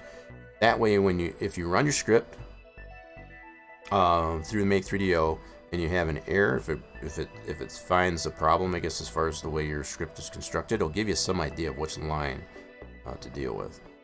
So it helps, I guess, to have a text editor like Notepad++, I guess, to be able to accomplish that. Right? I guess that's fair. Yeah. So okay. So I want to look at this initially as far as how I want to edit this. So I know right off the bat that I'm not going to be switching out this. The only thing that I want to do is probably only apply because it's already going to have the people onto the pieces there that I have, right? So I don't really need to have the MIPS to change. Only thing I needed to that object to do is switch out between weekend state switches. That's all I needed to do. So I'll modify this one here, and actually I'm going to renote, I guess, as far as what this is for. This will be victory lane.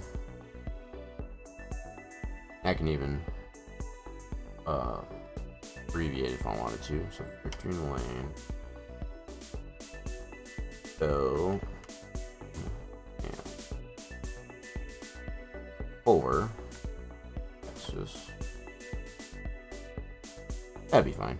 That way I know what's kind of going on with this. And this is just a comment. It's nothing. It's nothing big. I'll just put my name in here as far as like who constructed the script and today's date. Happens to be 11/6. It's hard to believe we're already this far into November. That's a crazy thought. 11/6/21. So this just gives you whoops. Bad. So anyway, this kind of gives you information, I guess, about if you were to come back to this at a later date, you got an idea, I guess, as far as when this was constructed and what the subject matter of it was. Okay. So some of this other information we can still use. So we can do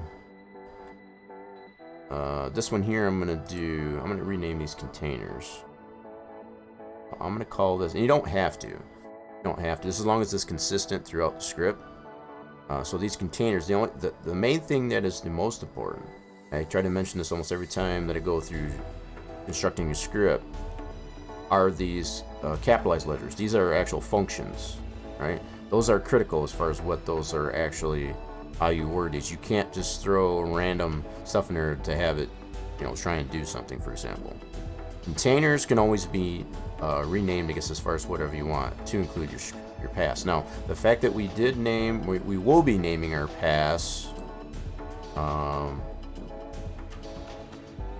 Where's our pass? So we're going to end up naming our pass this right here. I'm going to copy this. We haven't created it yet, well, we will be.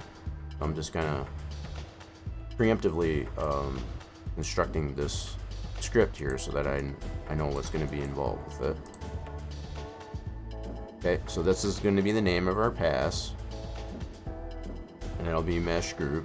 But I want to change this container, like I said. So what I'll do is just call it, I don't know, V people, or yeah, V people, and it can be anything. But I like to keep them relatively short.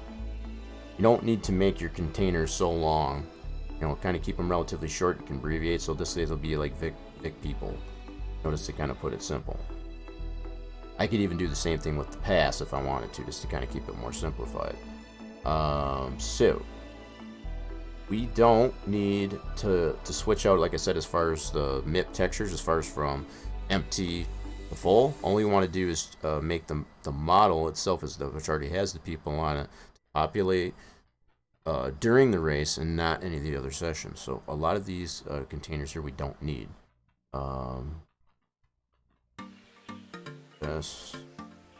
Grandstands. Okay, so what this is doing right here, just to kind of give you some clarity, what this is doing right here is it's saying from this pass file, the mesh name, which in this case is V people, I renamed that, this was previously stands, is going to be named whatever that happens to be. In this case, it's going to be named Big Stance people. I'm going to copy this.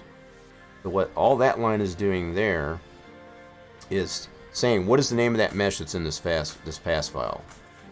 That's all that's establishing there. And we probably don't even really need it, but I'm going to go ahead and maintain it. So you could probably easily eliminate this part here. You won't really need it, but just for the sake of argument here, we're gonna keep it.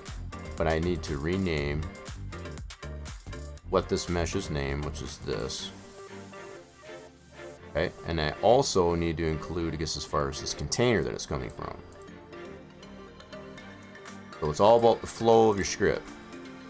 So because we've already established up here what that container is and what the subject matter of that, we're carrying it down. So I'll leave this as GS. Like I said, the containers aren't really critical, I guess, as far as what you need. You can name those whatever you like. Just have it use container names that make sense to you, because as far as what's involved with it. In this case, GS is involving mesh from V people container. What is the content of this pass in that V people container, which happens to be Vic people, which is what I grabbed here. This is what it's looking for as far as the mesh name. That's all that one's doing. All right. So in the next line, what we're doing, and this is involving us as far as creating two different entities, I guess, of the GS. This is why I'm saying we don't really need to have this, but I'm just kind of following through, I guess, as far as what I've got here, just to kind of have you understand. So if you wanted to do an empty and full stand, right? So all you want to do is switch out MIPS, but still maintain, I guess, as far as the actual model. And whether it has populated people onto it, you can still do it that way. It's not wrong. The approach that I'm going to take is just have it show or not show during different sessions. So this is what this copy does. What this copy function will do here. You're creating a new container, you're making a copy of this GS, which is that same model that's in this pass. Okay, if this is if we were going to carry this. So that way we can apply a different texture depending on which container. So in this case, for GS crowd would have the full MIP on it, and the other one would not. It would have the empty. That's if we were to follow that protocol. So that's just to kind of explain, I guess, as far as how that would work if you were just constructed in such a fashion. That's not the way we're going to do it. Okay, so I just wanted to follow through, I guess, as far as what I already had here on this sample script. Well, the approach we're going to take is, like I said, we're only going to want to take this pass file, the mesh that contains in this pass file, And we could do it this way and just eliminate this copy, for example. Let's do that. Go ahead and do that. So we're going to eliminate that. And we don't need this because we're not switching the MIP. We're just going to have it read from that grandstand. And also this, we don't need this modify texture, base texture. We're not changing any of the textures, but if you were going to, you'd already have those two, you already eliminated it, but you'll be able to modify texture base from GS crowd, from empty stand to full stand. And that's where those two MIPs that I had previously established that I wiped out, that's what's allowing that to change. As far as to say, it'll start off, and normally what you want to do, I guess, as far as when you're creating stands, you want to start it off as empty and then switch it to full. You can do it the other way. You just have to make sure. It all depends on what is contained in your original pass. Do you have the full stands onto it, or is it empty? If it's full, then you want to go to empty, and if it's empty, you want to switch it to the full stand. So it's all depending on what's in your original pass. So we don't need any of this as far as what we're trying to do. Hopefully that does make sense. I'm kind of rushing through that a little bit, so if there's definitely any questions, feel free to stop me at any point. So what we want to get to is this point, where we're just going to add a weekend switch to our pass file. So I'm going to carry this down with the GS. Okay. This is all notation just to kind of let you know what each value means, as far as 0 is testing, 1 is warm-up practice qual, 2 is race. So we want to focus on putting the 2 onto this, but what do we want it to do during the other sessions? That's the other question. So weekend state switch, again, this is critical. If this is a function, what we name this container is subjective. So you can name this whatever you like. I like to keep them named weekend switch so I know what it relatively is related to. What is it actually doing? And it's involving a state switch variable for the weekend. And this is critical. This piece right here is a function. You don't want to change this. This is very case sensitive, if you will.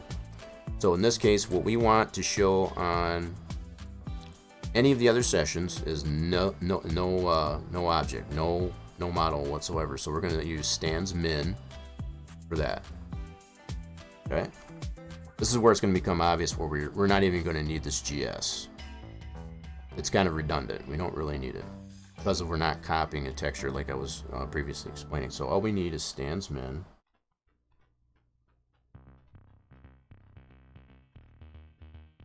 Okay, so, and we've already got this previously denoted here. And this is another reason why I like Notepad++. I can highlight one thing and it shows me everywhere, I guess, as far as that is included in the script. So the fact that we already previously, at the top of the script, as far as the flow of it, we've already predefined that as far as and all this is here is a function to say don't show any of the mesh. Just don't show anything, just leave it blank. So that's what this container is telling me to do. So during testing session, in this case here, it's not going to show anything. It's just going to be an empty stand. So no model shows it. During 2, which is race, we want it to show, in this case, we want it to show V people. And this is why we don't need this at all, because it's kind of redundant. Don't need it whatsoever. So we can just use V people, and that already is going to include the people that are on the model. As far as how we design the original pass file, it has the crowd texture, I guess, applied to that. So that's what we want to show in race session. So all we need to do is copy this V people, either from here or there, doesn't matter. But you have to pre-establish that before you apply it to another container, which in this case is the weekend switch. So again, it all comes down to the flow of your script. So from top to bottom, you're going to have it predefined. You're going to use it somewhere along the line, which in this case we're using it right here. Okay, so I don't know if I would need to have a population switch into this. It may not be necessary to have that. One thing I have come to find in a lot of cases, and you can test it out, I guess, to find out for yourself. In a lot of cases, you don't want to use the same container twice. So in this case, the way I got this set up here, it would be using it twice. I'm gonna try doing it this way just to see if it'll work. If it doesn't work, then what I'll end up having to do is just leave the population switch out completely. But that's from experience, you know, just speaking from experience, in a lot of cases, if you use the same container twice, in this case the stands min, I'm using it in 2 different containers, the weekend switch and the population switch. The way the pass exporter, you know, the way it'll pass export via the script through Make 3DO, it tends to not like that too much. So just to keep that in mind. We're going to try it this way just to see how it turns out for us. And if it works out fine, we'll just leave it. If it doesn't work, then we'll just eliminate this population switch altogether. Because we'll already have it to where it's only going to show during a race. Hopefully that'll make sense. That grumpy bot. Yep, so it's back to you. You got your shot. So he's basically like, you got your shot already. You're done. Oh, Torch just got one. Torch got... So it seems to be every other one so far by pattern. Okay, so continuing with our... So we're going to... Like I said, we're going to keep this population switch. So right now, in this one here, we're doing the same thing as we're doing up here in the weekend switch. So when we depress the O key...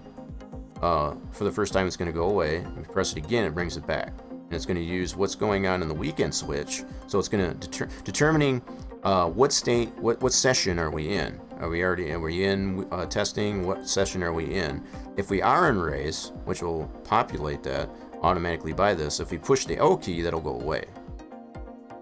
That's basically how this population switch container is designed. And like I said, once again, just like the weekend variable switch here, state switch, this is very case sensitive. You don't want to change that. This is specific. You need to have it in this fashion as far as for it to work as a function. Okay, so moving out to the last line, we're just outputting our 3DO. So here's another function. We're outputting, and in this case here, going from the previous line, or last previous line was just the population switch, so we want to include everything that we've done above this line. That's what this is going to do. It's going to use the output function, say take what's going on in population switch, which is going to include the weekend switch and everything else above it. What do we want to name this 3DO? So this is where it goes back to what I wanted to name this in the first place, which is _people. And you can name this whatever you like. It's just, this is what I'm choosing to use. I wanted to keep them separate, I guess, from the main grandstands 3D people. I'm taking this approach. So this is what it's going to ultimately spit out as our final 3DO to include all these functions that we've got previously outlined here. So there's our script. That's all we need. So we'll go ahead and save that, and that's going to be in our yes folder there. So go save it, and go ahead and close it right away. Okay, so now we've got everything that we need to be able to construct our 3DO from our Make 3DO directory. So let's go. Extends people. That's our script. I'm gonna need my pass file yet, so I guess I kind of got ahead of myself. And I need the grandstands TJ. Copy those over at least. Anyway, we still need to go into Max 5 in my case. Any version, like I said, of Max that will allow the use of the pass exporter is acceptable. That's what we'll need to do next first to create our pass file. But I'm going to get these two here, and then I'm going to initially get started up our command prompt. So going from our start menu, we're going to search for CMD or command prompt. But helps if you spell it right. So command prompt, and bring that up like so. And then we want to change our directory. And we want to change our directory to, and I've shown this before too, it's a really nice little shortcut here. Anything to the right of the drive, I want to get to this directory, so I'm going to copy that and paste that right into the console here for the command prompt. And that should take us to that directory. So now we're in that directory. Now from here, I still don't have my pass file, so I still got to get that yet. Once I get that, I'll be able to invoke the make 3DO, point it to our script, and then it'll spit that out there. But I need to go to Max 5 first, so let's switch this over here for a bit. Get Max 5 loaded so we can get our pass export. Okay.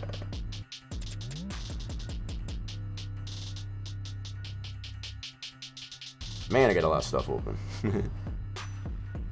Yeah, so what I will do... Yeah, I'm going to close this one out. I'm going to close some things up here. Do not worry about what the man behind the curtain. Okay, so we're going to reset that. Don't save it. Out of that. Okay, and then we're going to load up Max 5. Okay, so while that's loading, you know what I forgot to do? I didn't put my uptime up there. I've been running without an uptime this whole time. Oh well. I just happened to notice that. Nobody called me out on that either. What's up with that? Y'all supposed to be keeping me honest. What is up? Yeah, I totally miscued, I guess, on the uptime. So, my bad. I mean, the one good thing is it does show in the playback as far as in the VOD, it'll show that. But I like to have that in there just to kind of give a timestamp for whereabouts in the VOD that you want to catch something. If there was something in particular that caught your attention, always feel free to, I guess, as far as I have the clip feature, not only just what Twitch has, but if you want to do ! clip, it'll automatically put a timestamp on whatever portion of the live stream, I guess, is that you found important. Maybe not to yourself, and maybe to somebody else, or even me. Definitely feel free to use that function. I've always have had that available, I guess, as far as for people to use their ability. So regardless if you want to go ahead and navigate away from the stream to actually make a clip, so you don't have to do that and miss something else, you can have that option, I guess, as far as just type it in chat. Okay, so we got Max 5 loaded. I'm super bummed out though I didn't have the uptime going. So yeah, I was, but I was just mentioning, I guess, as far as the I was waiting for Max 5 to load up. There was being kind of slow, but yeah, it's loaded. But I was particularly talking about the uptime that's on the bottom of the screen. I usually have that running, so it kind of runs in tandem, I guess, as far as the actual uptime of the stream itself, and it gives.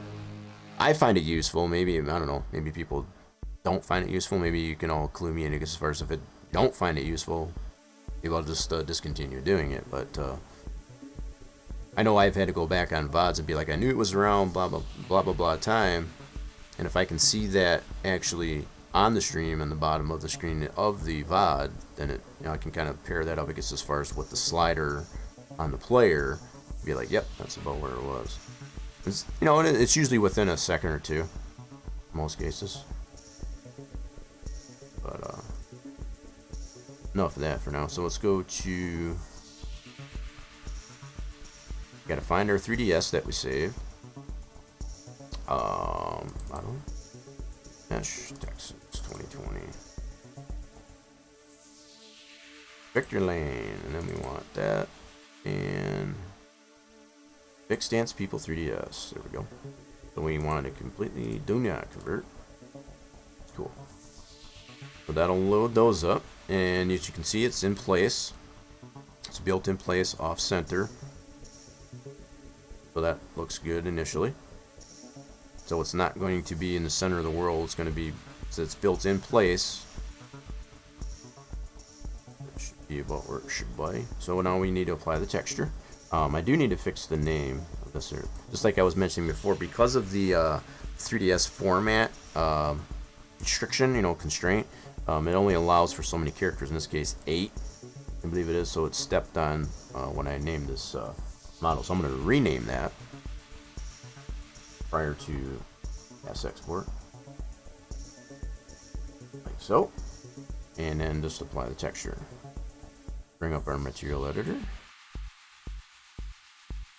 Maybe. There we go. I Why is that not coming up? So we just apply our texture, and that's going to be that grandstand TGA, which is, I want the bitmap, I want the TGA, and my initial clue that I do have the right textures, it'll have image alpha populated. I want to have that transparency into that. That's why I was saying how important it is to get the transparency of the alpha channel into the model. It all relies on the texture, right? So if the texture itself doesn't have the alpha channel, it's not going to have transparency on the model. So this has to be there. So the fact that it is, that's good. So now all we got to do is physically apply that to our model, like so. And the name of the texture here, it doesn't matter. It doesn't really use that, I guess, as far as on pass export. The only thing it will 100% uses the name of the texture itself. That's going to be critical, I guess, as far as when it comes to. So if you rename that texture, I guess, as far as post fact of exporting out your 3DO, then your model is not going to have any texture. So you have to be very specific on what you want your texture name. So that's why I like to pair up the texture name to the actual name of the 3DO, just to kind of keep it all together in a lot of cases. But because we've already got an established texture on the main grandstands, we're using that one instead of creating a new texture. They're going to be a little bit spread out. So I'll have fixed stands underscore people, but then I'll be using grandstands texture, which is already established. So hopefully that all makes sense. Kind of misspelled this bad boy. Oh, I see what happened. So when I tried to bring up the material editor, I was still over here. That's what happened. So put the M over here when I was trying to populate the material editor. I see what happened now. Okay, so that's renamed, and we've got our texture directly applied to our model. Those are definitely a prerequisite prior to pass export. And just like I've mentioned before, as a summary, if you don't apply your texture directly to your model, just like I've done here, what'll end up happening is it'll put a generic texture to your model, and that's obviously not what you want to happen. You want your texture to be on there, so you have to make sure that the texture is not only in your material editor, but it's 100% applied to the model. So you have to apply selection, texture to selection. So make sure that it's physically applied just like it is here. And with the magenta on there, that's not going to be, once we create our MIP with the alpha channel and all that stuff, that's going to go away. So we'll be able to see that in our model. This is all good to go.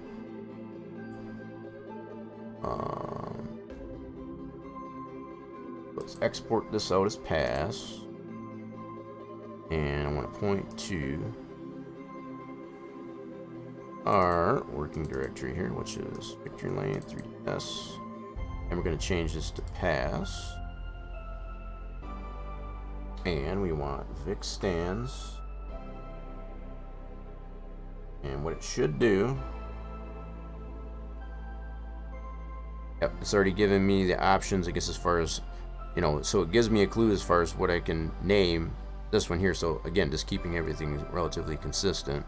So Vic stands underscore full, and in this case it's going to be a pass file. That'll be a separate, its own extension, so it's not going to step on any of those other names. Get that out, and just to confirm that it did save that pass, there's our pass. So we're going to copy this over to our make 3DO. Now we should have everything that we need to create our model. So going into the command prompt, we are going to call up the make 3DO program. So make 3DO, and tell it what we want it to do. You want it to read, in this case, a script -s. And what is the name of the script? Vic stands. Oops. Spell it right. And yes. Underscore people dot psg. And we don't have any other parameters. Oops. Don't have any other parameters to apply to it, like reflection or anything like that. That's all we need for this here, and we just spit it out. Enter, and there's our. So what this is creating the name of the 3DO as is what we have in our script. So just to kind of reiterate, what we put here in the output, that's what it's going to name your 3DO, and it's exactly what it did. So it did exactly what we expected it to do. So if we open this up in 3D Sim Ed initially, it should show us this, and it may still show it as with the magenta in it, and that's fine. Once we create our MIT file, that won't be the case. Yeah, so as always, you don't want to 100% go by how it appears in 3D Sim Ed, right? You can at least load it up in here to make sure that it does load. So in most cases here, this is a good sign. Always want to get the model into Sandbox as well as into the sim and look at it that way. If you have any problems with the way the texture is applied to the model, in this case just the people on those simple planes, then go from there. Don't go by what you see in here. The fact that we see a little bit of magenta bleed, that might not even exist, I guess, as far as on our... So, anyway. So far, it seems to load. So if we had a problem, if there was an error, if the object didn't load, then that would be something else we'd have to look into. So we're going to cut this 3DO and paste that to here. Okay, and we've already got the grandstands MIP that's already in our track edit folder, so we don't need to recreate that. We were just telling our new model, I guess, as far as to use that already existing texture is basically what we did, what we prompted it to do. So we're going to copy this 3DO from here to our track edit folder, right here. Paste. Now we got to get it into our track, and we can be able to zero this out because we built it in place. Okay, so we'll go ahead and go to Object Placement View, and we'll go ahead right click at Backside Object and go to Vic Stands People. And because it's already using that, it looks like I put it way out here, but I'm gonna go to my drop down here because now it should be applied to the physical PTF. And it should be there. So what I'll need to do is just zero that out. So it did populate right there. So instead of trying to grab it over into here and potentially moving something else, I like to use the Properties menu, set it to fix, and just zero it out. So it initially populated it. It spawned it in as far as where I right-clicked it to add the trackside object. Won't always be the case, but in this, the way we designed this particular thing here, because we built it in place, it just need to zero it out. Everything that we've got in the build so far seems to be in the same fashion, so we're staying consistent at least on that too. Alright, so Vic Lane stands. Let's look and see if it initially does load. It may or may not. We might have to save the PTF and then reopen. And that's sometimes common, regardless of the complexity of the that you're importing. So it doesn't initially show. But you saw the bounding box, so that was a good sign. All we need to do is just save the PTF. And I'll save this as a new PTF because we're adding a new item.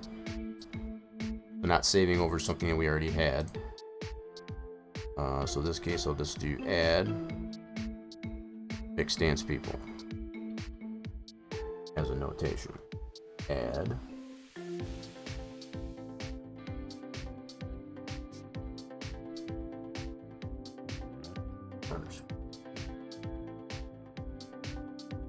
holy crap, I know how to type. Oh my goodness. Typing skills today. There we go. I think eventually I get it. So then I'll just leave my notation on there as far as that I know that this is one of my PTF saves. Save that. Then we'll close the map. Go new. And just to confirm that it did save that PTF. New Vic Lane, and here's our new Vic Lane. Vic Stands People right there. So we can go ahead and load that one up in Sandbox. Right here. Now it should populate that item, I guess, as far as in the Vic Stands. It's already in race mode by default, so they should already be there. If they're not there, then we did something wrong. and they are there, so that's cool. We did something right. So this is in race mode. You can see Torch's initial placement of these 3D crowds and stands there, which that's something else that still needs to be done. So it is loading so far the way we intended. Now we can do some tests right within here in Sandbox. Typing's overrated. Maybe. I was just doing terrible. Okay, so what we're gonna do, I'm gonna see if I can keep this in view here. So let's do adjust state variable, and just like the script that we design states, whatever the weekend state switch, for example, if you put it on 0, which is testing, those should go away. So if we do that, oh wow, I just noticed. Is that the Speedway Club? That entirely, I didn't notice that before. Speedway Club goes away. Torch, is that what you expected? Is that the way you designed it? So when I do the weekend switch for the Speedway Club, that entire structure goes away. That's the first time I noticed. I don't know if that's been that way. That's crazy. Anyway, I'm sure that's probably not expected. So that's on the weekend switch for testing. The Speedway Club entirely goes away. I don't think I've noticed that in testing before, but that's what I just did. Crazy. Weekend, yep. That's making sure that was on weekend and not population. Anyway, our people in the Vic Lane stands do go away for testing. So that's a good thing. That's working in that state. Now let's try the other states. So if we go to state 1, they should still be non-present. Okay, so it does come back on that state. Wow. See, I never noticed that before. Going into testing there, that the Speedway Club goes away. Interesting. That shouldn't happen. That should be a static structure. So I'm thinking that's probably it. Right. I'm sure it wasn't. That's the first time I noticed it. You know, checking these states. You know, even going into the track itself when we were in testing, I never realized that was not there. That's pretty sad. I didn't notice that, but we are noticing it now, so that's probably something need to be corrected. So again, in this stage, we don't have any crowds in the stands, as well as in the main grand. So those are working much the same as the main grand. And again, we'll go back to full race, which is 2. So in weekend state switch 2, now they should be there. They are, and we'll be able to see those in the main grand. So those are working same way as the main grandstands are. So only during the race, as far as the actual start of the race, we have people in these stands. I think it turned out pretty good too. So again, how you noticed when I opened it in 3D Sim, how you saw the magenta bleed, you don't see that in here. So the fact that it doesn't have that. Always want to look at it from this perspective, as well as in the sim itself, to ensure that the model looks and functions the way you intend to. And we didn't put any on the backside for good reason. We're trying to keep the polys low, but not to have any backside do that. And that's much the same way as the ones in the main grandstands are done. Again, just to kind of summarize. So anything in multiplicity, we're trying to leave room, I guess, for adding additional detail to such areas as the infield. We still got garages to do, potential team haulers, other outbuildings and things like that.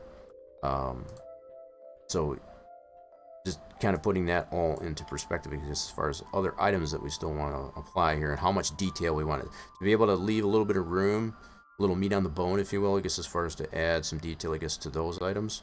You don't want to go too crazy, I guess, as far as how much detail you put on any one object. We've already got tons of detail, I guess, in this one Victory Lane object, and it is a very prominent structure.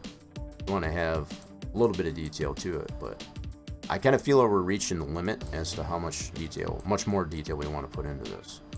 We never even had this, I guess, as far as in the 15 build.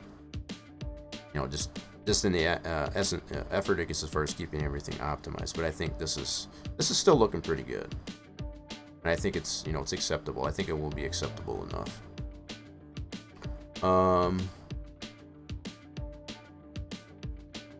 Okay, just as long as we got that clear towards gets on that. The other thing I wanted to check was the population switch. So that's the weekend switch we did test. Let's test out. What is my uptime anyway? We're making pretty good time. We're only 2.5 hours in. I feel like we've gone over quite a bit of information, though, to be honest. In that little bit of time. Okay, so we want to check out population switch because we did add that based on our construct of our script. We want to see how these work. So if this works the way we intended to, as far as to show in one state and not the other, then it should be fine.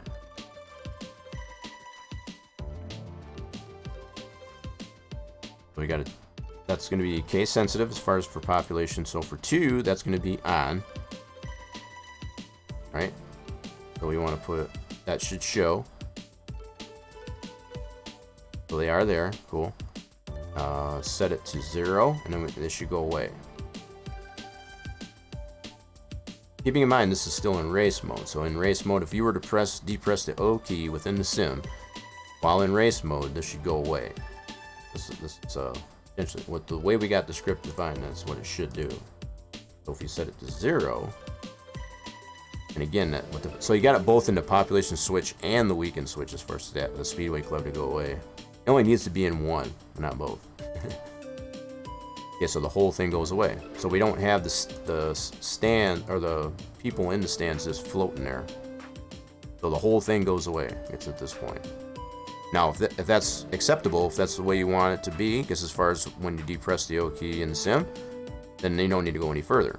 Now, if you want to keep, like, say, you know, if you want to go a little bit further, I guess as far as with the construct of the victory lane to have the stand stay and not the people, or maybe the victory lane building itself to stay and the rest of it go, you can change a lot of that depending on. This will be determined, I guess, as far as we start to add more items to the infield, more livery, to determine if there's room, I guess, for adjustment on, and you know, we can take that approach to that. So far, from what we can see now, having population switch at 0, this is still what remains. So we still got the main grand, Speedway Club goes away, Lone Star Club, the Hoss goes away. We still got all the billboards.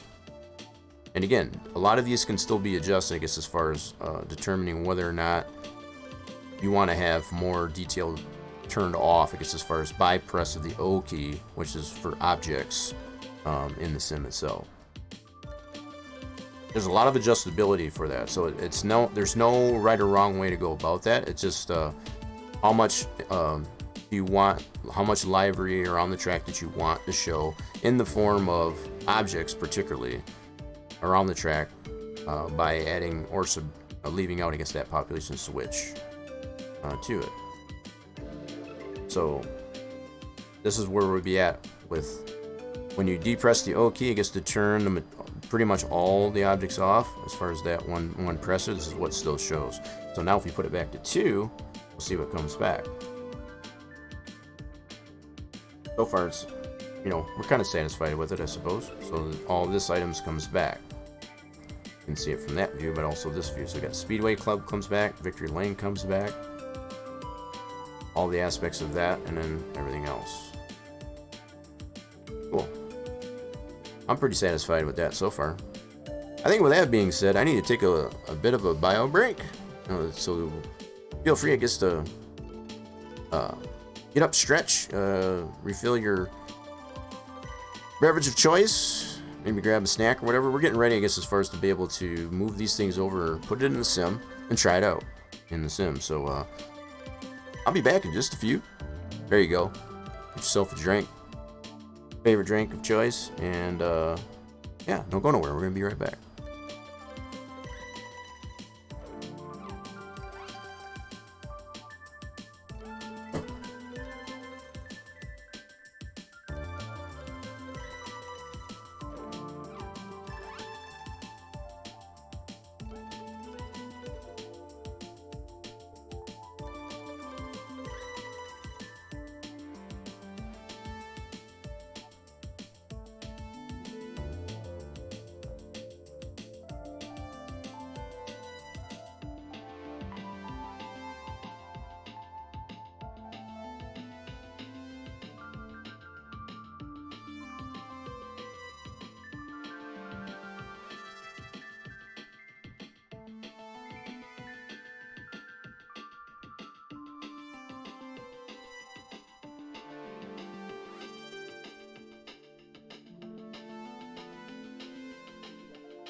Okay, it looks like the bot won that round. That was hilarious. Yeah, I think you guys were having some fun with that. That's pretty cool. Bot even got into that. That was funny. Something that I just thought about, I guess, as far as on the break there, that I forgot to mention was the new follower emotes. So if you are following the channel, there's some new follower emotes. So for most, what I took into consideration, I guess, as far as what to apply to the follower emotes, understanding, I guess, not everybody necessarily uses BTTV as far as better Twitch TV emotes.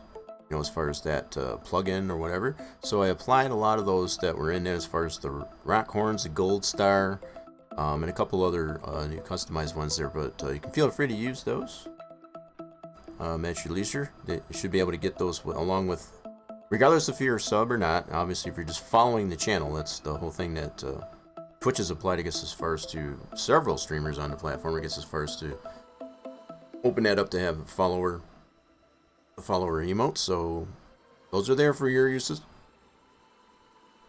Like I said, I've got ones like the gold star. I guess that's one I can think of. I'm trying to think of all the ones that I had there.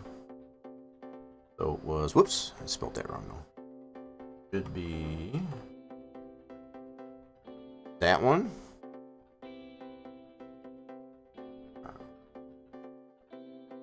That's two that I can think of. That's kind of my favorite ones there. I try to get, they won't allow for, as far as follower emotes, they won't allow animated ones. I was hoping maybe that was the thing. But the only emotes that they're allowing for follower emotes by Twitch anyway is the static one. So that was the other fair mention, I guess, to that. Pretty cool. Torch putting some out there too. Yeah, let me know if you all can get to those. By the way, they should be. I know I can at my end. So, but whether or not you just type it in or can invoke those, I guess, right from the emote menu there. Okay. Anyway, that is new to the channel too. I just want to forget, I guess, as far as to mention that. Okay, where were we at here? We need to get. I'm gonna close some things out here, so we don't need this anymore. Something else, I guess, I was thinking of too. On a little bit of an intermission there. One of the things that we did add to the 2015 Texas build, we had some animated flags, the Texas flags that flank either side of either wing, I guess you could say, of that media building that's in the victory lane. That's something else I figured could potentially apply to the track, since they still do have those there, and they're definitely you can see them in the picture here. So these flags are here. We did apply those in the 2015 build, so that's something else that could potentially be applied. Thought maybe that would be a nice added feature, I guess, to finish this thing off here. The only other thing I can think of to do here would be to enhance the checkered pattern here, potentially, as far as the floor of the the checkered pattern, I guess, as far as that adorns down here. That's the only other thing I can really think of, I guess, as far as to potentially apply to victory lane deal. But I figure adding those flags would really add some flair to that, because what really sets them off as far as when you apply wind, even if it is just like a couple of miles an hour of wind to it, as far as, because they'll actually flail, if you will, I guess, as far as in the wind, even if it's just a minor amount, as opposed to just lay there static. So that might be something I can easily go to our 2015 build and apply those.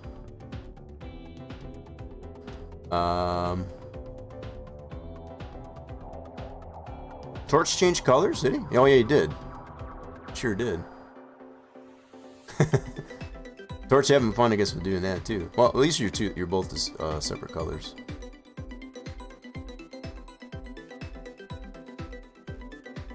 You only have the two subbed ones. I wonder why it doesn't show for you then. That makes me sad. So is it only me that can see the follower emotes? That's sad. Now you gotta make me wonder in here. Hold on a second. This should be there. I gotta go to my own channel and go find out now. So what should happen? I can go away from that. I had that DW Presents, which is that channel you need to go to, I guess, as far as when it comes to oh, we're going down the rabbit hole. Anyway, so what you should be able to do, go to emotes, and you should have all these. This is what you should see. You should see the rock horns, the GG, gold star, and all that. That's what should be available. These are the new follower emotes. I put 4 of them. I put that one, this one, and that one. All 4 of them there. I got one more that I can potentially apply, but yeah, cool effects. You like that? Going down the rabbit hole, right? But anyway, primarily focusing, I guess, as far as on the emote menu. I guess as far as for the channel, this is what you should have. Anyway, let's get off of that one there, because that's too trippy. Down the rabbit hole we go. Anywho, yeah, hopefully y'all can get to those, because I'm not sure what else I would have to do. The only thing it told me to do is just upload them, and they're automatically available. So all you have to do is be following the channel just to be able to see them. You don't even have to be subbed; they should be there. What I am wondering is, if you're not able to see them, I wonder if they potentially go away if you're subbed. That'd be kind of dumb. Hopefully that's not the case. Yeah, hopefully that's not the case. But it might be. Who knows with Twitch, right? Not on mobile. Pretty sure I didn't have them in PCC there. No biggie. Yeah, I'm wondering if maybe Twitch only has it. So if you're subbed, you don't see them, which I think is kind of dumb, but whatever. I suppose that is what it is. Yeah, I think what I am going to do, like I was saying though, I'm going to go into our 2015 build, and I'm going to grab, I think it's this flag SD2. I'm load this up in 3D Sim Ed. Yeah, this should be the Texas flag. And I can put 2 of those as far as to flank that. Yeah, cool. Let's do that. So these, what these objects do is they actually animate, like I said, as far as what if you do add.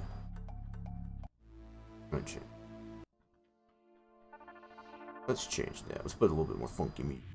We're gonna add, and it's only the 2 textures here. Should be. I think maybe it's 3. I think it needs this pole here. One way we can find out is go like this and search for MIP and see what MIPs are related to that 3DO. That's always an option. So we're just gonna open up. So we've got the 3DO itself open in just regular notepad, and search for MIP and see what textures are applied to it. It helps you spell it right, I suppose. Jeez, my typing today. Terrible.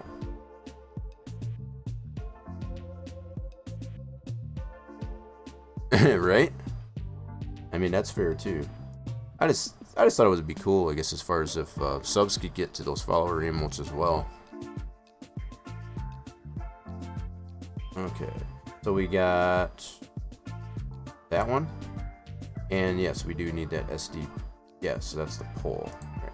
So it's the 2 textures. Okay, that's what I thought. Now I had to make sure. So we need this, and that.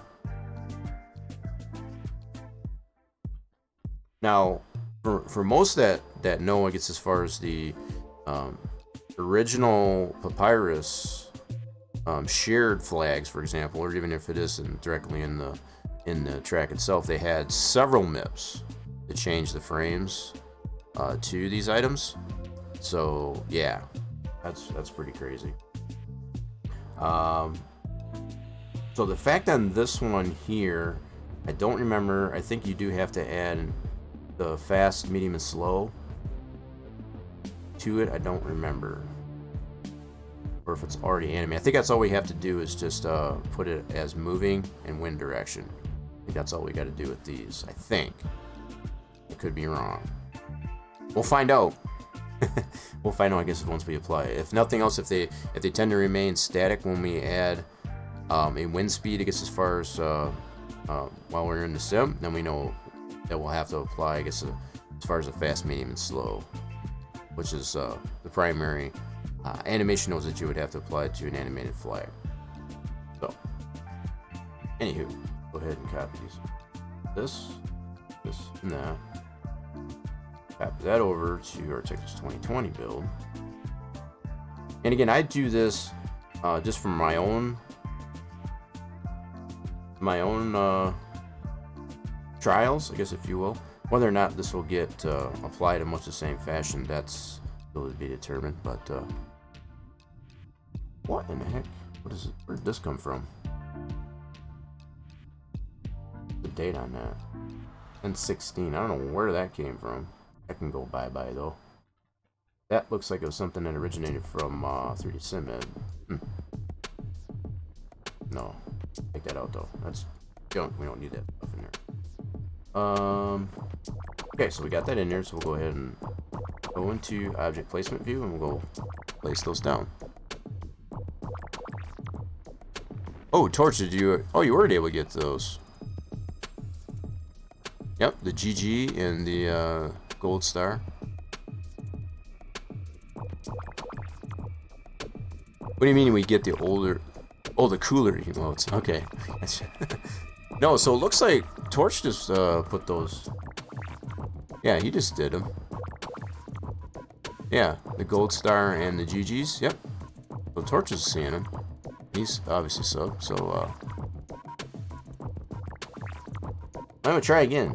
Yeah, so maybe just need to refresh, maybe? I don't know. Yeah.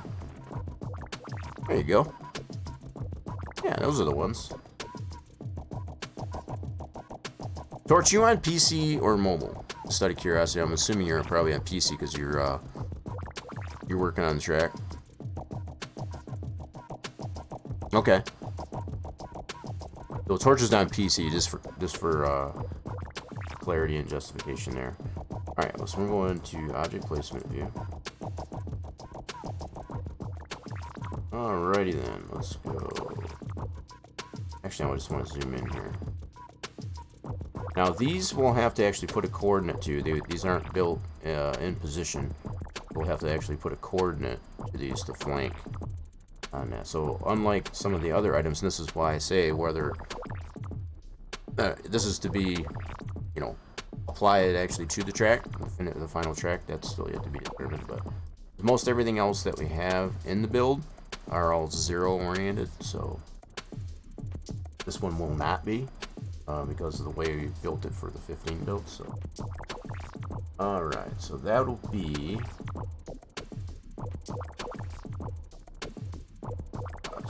that should be alphabetic, so that one right now. And I think it put it there, but I'm gonna go to my fold down here. It should be in our PTF here. Relatively alphabetic, so there it is. Spawn right over there. Go to fixed, and then we're going to, I'm gonna use my coordinates here so we know. Actually, we don't know. This is gonna be tricky. So the fact that this thing is so tiny, I'm gonna try and move this somewhat into position by dragging this. This might get fun. Here we go. And recenter this. As long as I don't let go of the left click, I should. Yeah, this is the one difference for not building things in place. It will zoom in. Now, the orientation of this, you kind of get an idea from the top down. So what it's primarily highlighting here is the pole. You can see the flag there, but let's look at it from this perspective. And it might look a little bit funky from this way as far as being backwards, but it's actually not.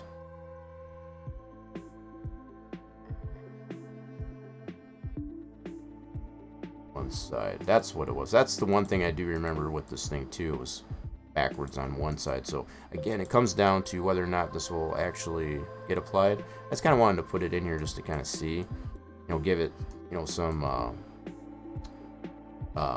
what's the word I'm looking for, as far as some completion, if you will. But yeah, I do remember this being part of the issue with these flags in here.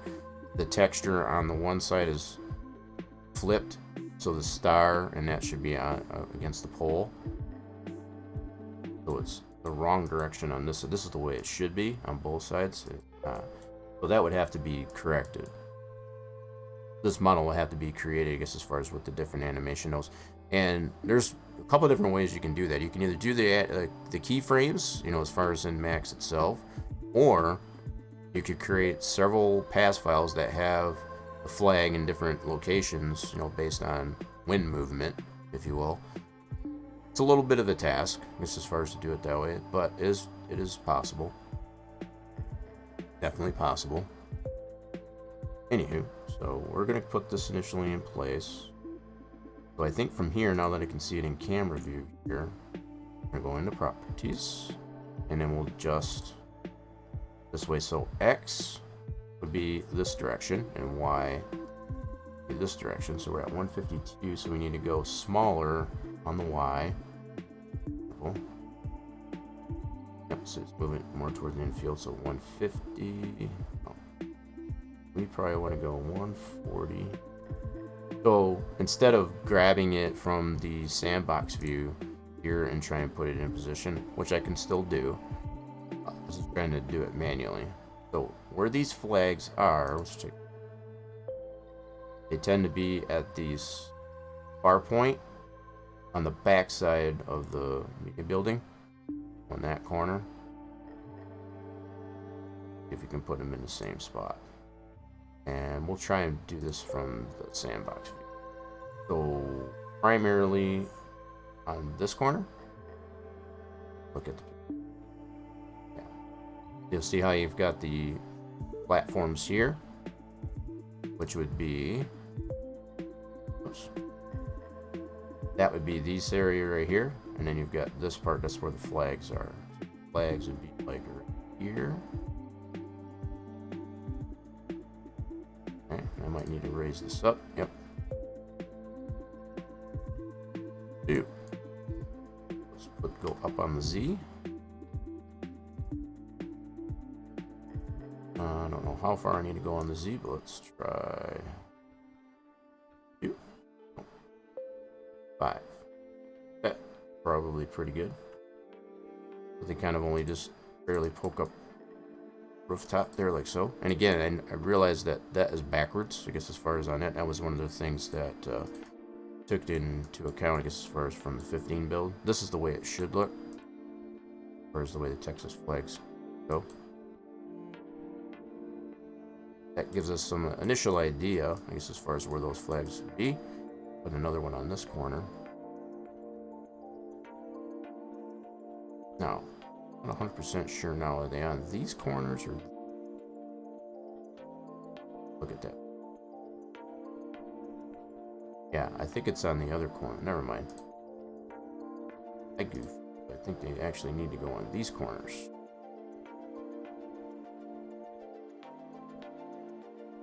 There.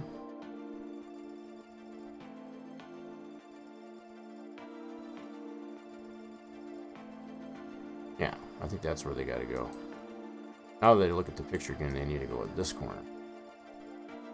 There we go. And then one on the other side. Now, I haven't changed the rotation or anything to that because it would obviously be animated as far as wind direction. So, being cautious of doing that. But I'm also, if I apply it that way, that should apply the animation. I don't think these need an animation node. I don't remember 100%. I'd have to look in the 15 build to see. I don't remember if it had the fast, medium, and slow and all that stuff. I think it just needs wind direction. I think that's all you need to do. Well, I am going to put another one of these here. So we don't have any means, I guess, of being able to duplicate. Like I can say Giants Editor or other applications like that. So we have to manually add another object. I'll right click in here. Use that flag. Be alphabetic. That flag. There it is. Can I select it? No. So let's go to our items list here. Rather than trying to click all over the place in sandbox view, grab it from here. There we go. Now, to line this up with the other one here, I know the Y needs to be the same. This would be the Y. I'm going to go to the other one and get the Y coordinate. And that one's this value. So we'll copy that value. And put that here. I need to go fix. Paste. That'll line that up that way. Now it's just a matter of X. How close do we want that to the building? Let's definitely need to get it closer, so I'm gonna try and adjust this manually. This way, so X. That way, so try 15. That's too close. 16.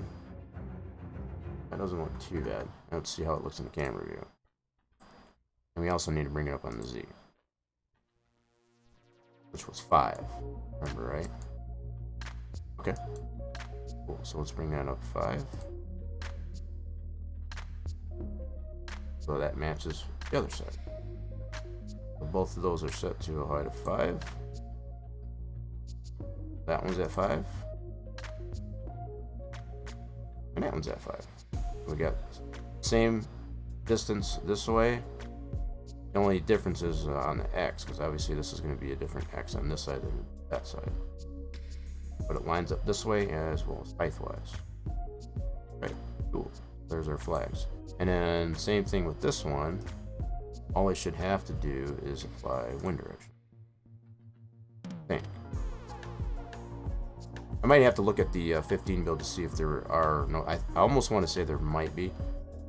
Not a big deal. We can probably look at the 15 build and see how I got that applied in the same fashion. But there's going to, more than likely, if that's the case, it'll be a fast, medium, and slow, and then every one of those nodes will have different number of frames in it. So initially what I'll do is I'll save it this way. Yep, as a new PTF, because we did add a new item.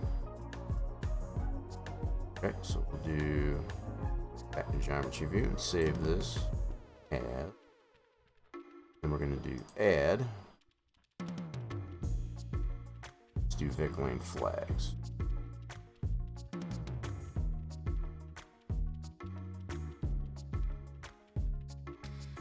Vic Lane.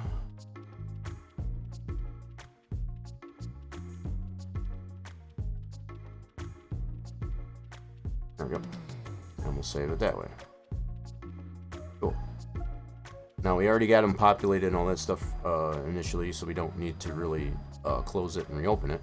Good to go. We just have to confirm that it did actually save our PTF.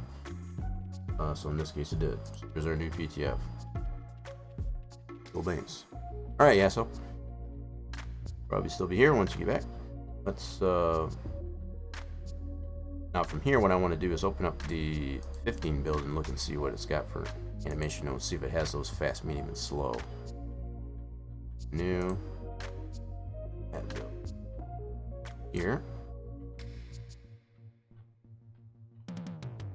That's where I pulled those flags from anyway, so we can get all that information, I guess, as far as all that's applied from that build. Wow, this one looks so much different. When I load this one up here, it's just so much more not pretty. Let's just put it that way. I don't know how else to put it. You definitely see there's a lot more F sections, I guess, to make the outer ground and such like that. It's wow. Okay, let's go to object view. And we want to look for flag. Lots of stuff in your shared items and all that good stuff.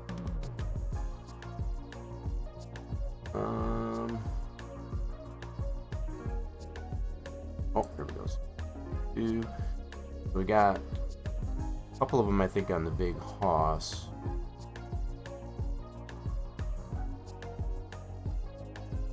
Well, I can just look at this one here too. That'd be the same thing. Yep. So it does have the faster, mediums. Oh, it says different. This is different. Faster, mediums. Interesting. 49.66.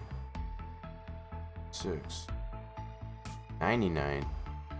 Holy Moses. Realize these frames are different. So 99.26, 99.26, 49.60. Wow, these are all different. Okay then.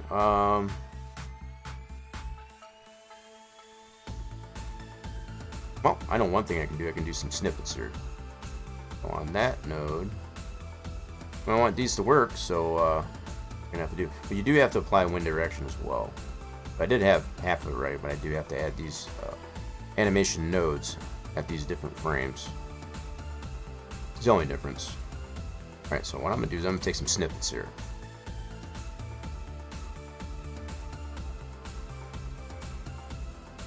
There's one, and I'm gonna copy that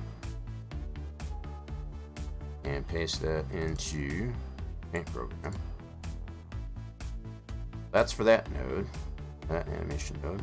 Now we need faster.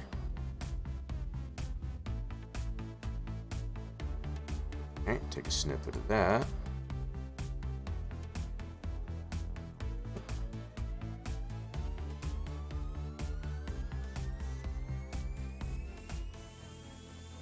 That one. What the heck? Oh, I did the wrong one. My bad.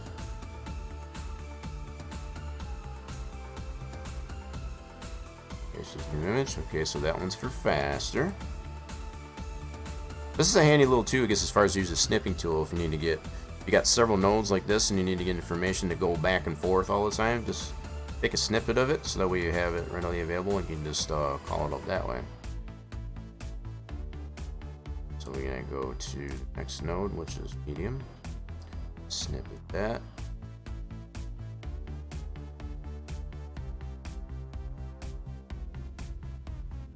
Okay. Copy that here. Okay, and now we just need slow. Snippet.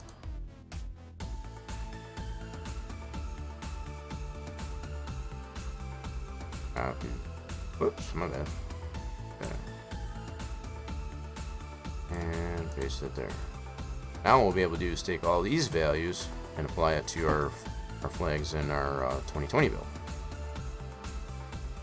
Cool. So now we're out of that. New. Now let's load back up our track here. And we need the one where we added the flags, which is this one. Cool, so we'll have a couple of things at least newly added, if anything.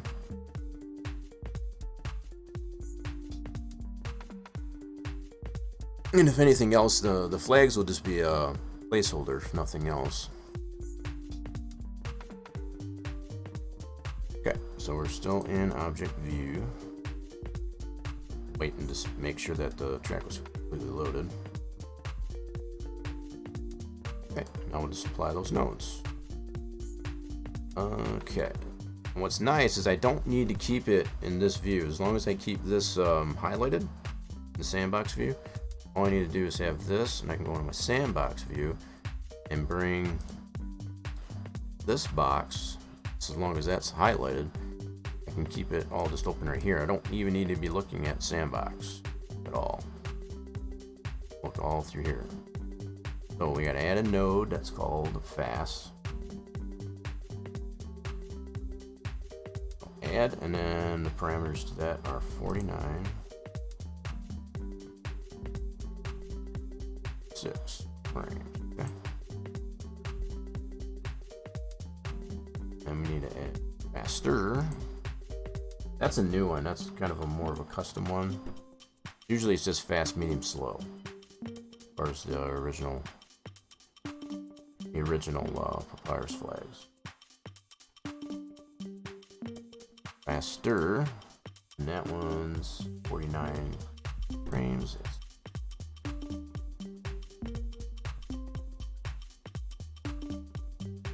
Okay, and then we got medium.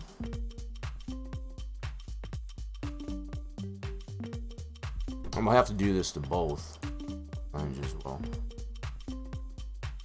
By medium, that one is 99. And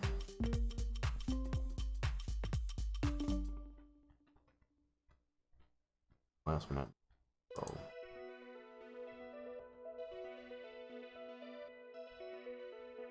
And that one, so 6. Oh shoot, I see what I did. Whoops, I got 2 mediums on it. Fast, faster, and 2 mediums. I think both medium and slow are the same. Pretty sure. I just noticed that I had medium highlighted there. I'm pretty sure those were both the same. 99.20. I'm pretty confident. Okay, so that's flag number 1. Now we can just go from our list, go to the second one, and it's going to initially bring up sandbox to let you know if this is the one I want. That's the one I want. So here, properties, and it's to do the same thing. Fast, add 926.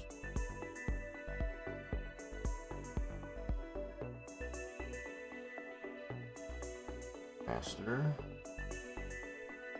I was wondering if that faster one is even legit.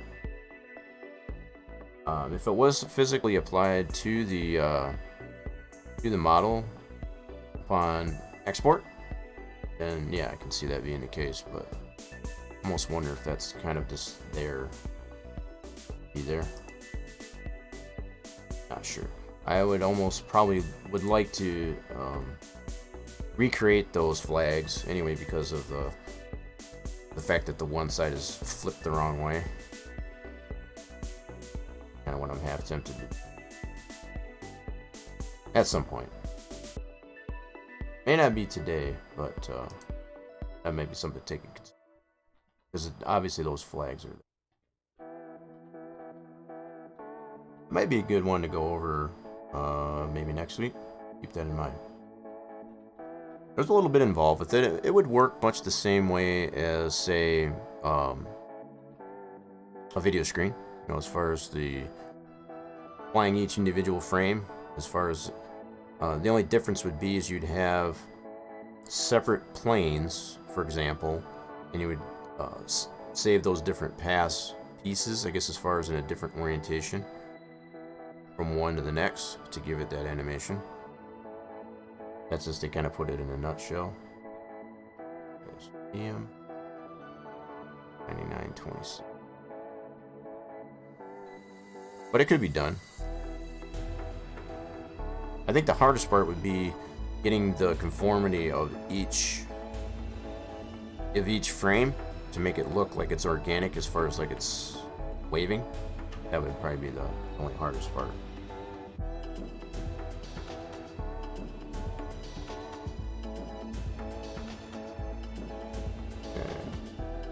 And then we want slow.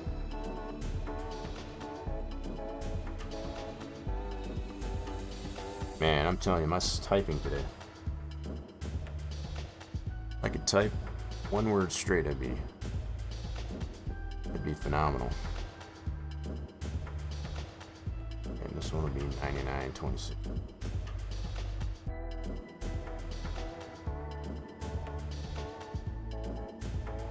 Okay, so that's all we needed. That is all done. We got all our animation nodes for those flags, so those should wave. Now I know there are some on tippy tap of I'm just putting those in there, I guess, just to have, you know, some sense of completion, I guess, as far as for that victory lane area. I do know there are some that are the tippy tap of the big hoss, for example, but I think those flags would probably really need to be reconstructed because of the fact that the one side is the texture is facing the wrong way, for example. Okay. Go ahead and save this again because we did change the parameters of those flags. And we can save it as the same PTF because it's involving the same item. We're not adding anything new, geometry-wise or anything like that. We're just changing the parameters of that initial model that we put in there on the previous save. So it's safe to be able to save over that PTF that involves adding the Vic Lane flags. For cool. Alright, so let's just switch it back to geometry. Alright, so the only two new items that we've added during the entirety of this stream, the flags and its related MIPS, and the 3DO for the actual the Victory Lane stands people. We didn't add any additional texture, I guess, as far as for those, because we already have the grandstands texture. So that was already in the track. So we've only got 4 items at count there, I guess, as far as to clarify. So we've got the Vic Lane stands people, so that item. And where's that flag at? So we gotta go up here.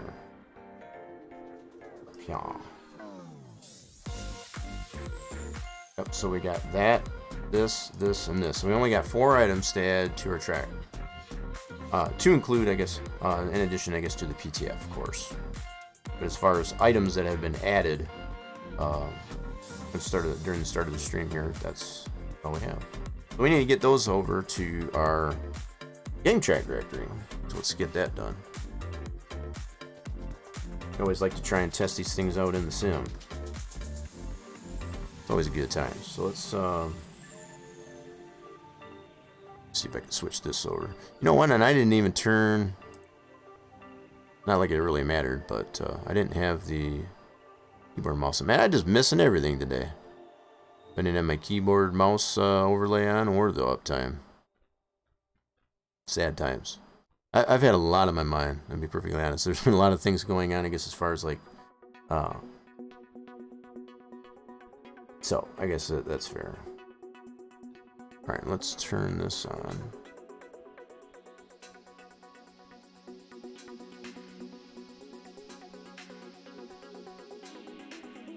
Let's go video capture. That's what I wanted right there. I need to open up this so we can see everything that we're doing here. So go here. Purchase folder.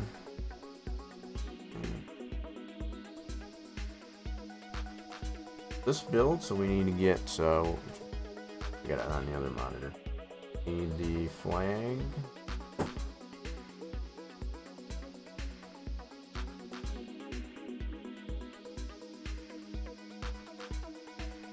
We need this deal. This deal. And our Vic Lane stick.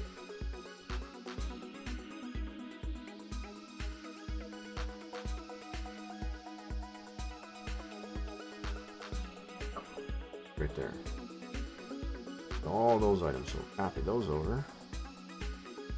I know the only other thing that I did change was that signage, which I'm not really too worried about that. I know what has to be done with that, so I'll fix that post fact. At least I know what needs to happen there. Eventually, what I'll need to get from you, Torch, as far as to get that signage texture that you've got. I always like to go by what you have as opposed to what I do. So it ultimately revolves around, I guess, as far as what you're doing. Anything that I'm doing on my end, like I said, that's just for my own sake, as far as even the sake of the presentation on the stream. So, all right, so I got those copied. And bring those over to our game track directory.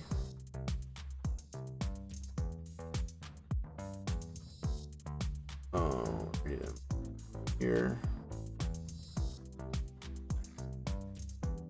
Tracks.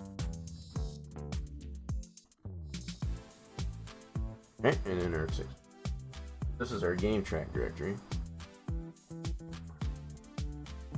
There's our track and our game track directory. So we'll paste those. So we shouldn't have anything that's getting replaced. Everything is new. These 4 items are brand new, so there shouldn't be anything getting replaced at this.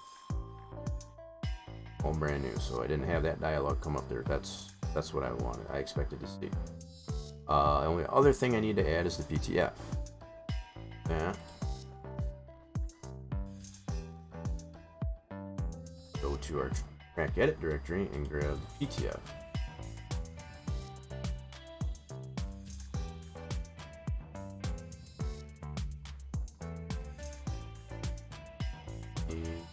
Making sure I get the PTF and not the SBX.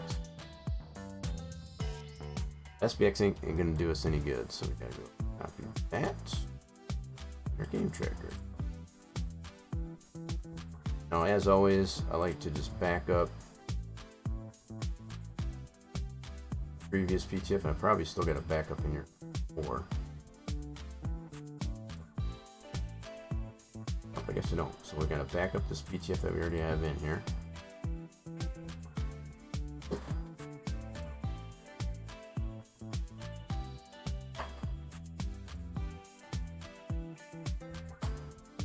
Oh, I do have one in there. Where the heck are you then? Oh, there it is. Oh, so we can delete that one. We've already tested everything out to this point. Okay, so we can get rid of that. Back up this one. I was trying to do.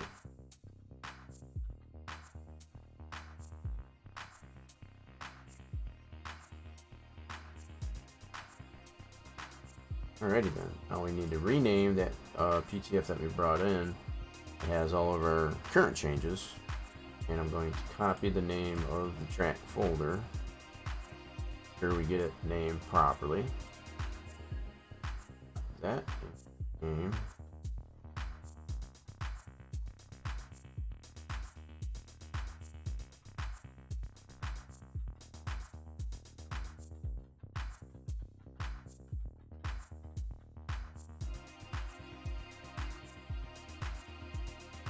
Okay.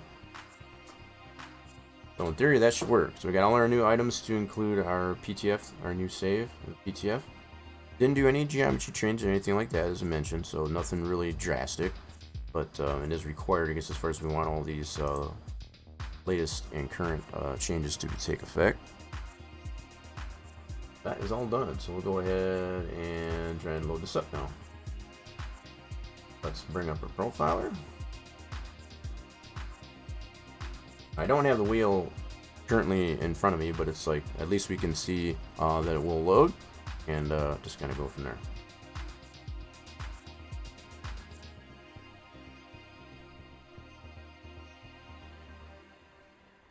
Testing session. Track, so it should load. And track loads, so that's good. Good sign. Now, I have it right now, so the fact that it's on no wind, I don't have any wind, so if I were to add where I have at least 2 miles of wind, we'd be able to see the flags actually flailing. That's another thing I want to do, but the fact that the track does load, let's go to drive. Okay, so that's a good sign. Very, very good sign. And we're loading in that regard. Okay, so I'm going to go back here, and I'm going to change some settings for our track.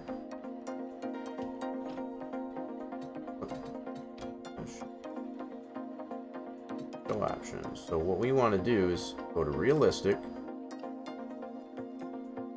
Oh, my bad. So unrealistic, we just want to add 2 miles an hour. So nothing really, nasty. I mean, if you want to test it, as far as on the fastest speed, definitely can. But we just want to see it actually waving, at least a little bit. So this will be like the slow speed, as far as 2 miles an hour. You can feel free, I guess, to play with that. This is typically what I'll do. If you want to see it, like super flailing, I guess, as far as like, just massive wind, feel free to crank it up. But I just like to keep it down there just to know that the animations are applied properly.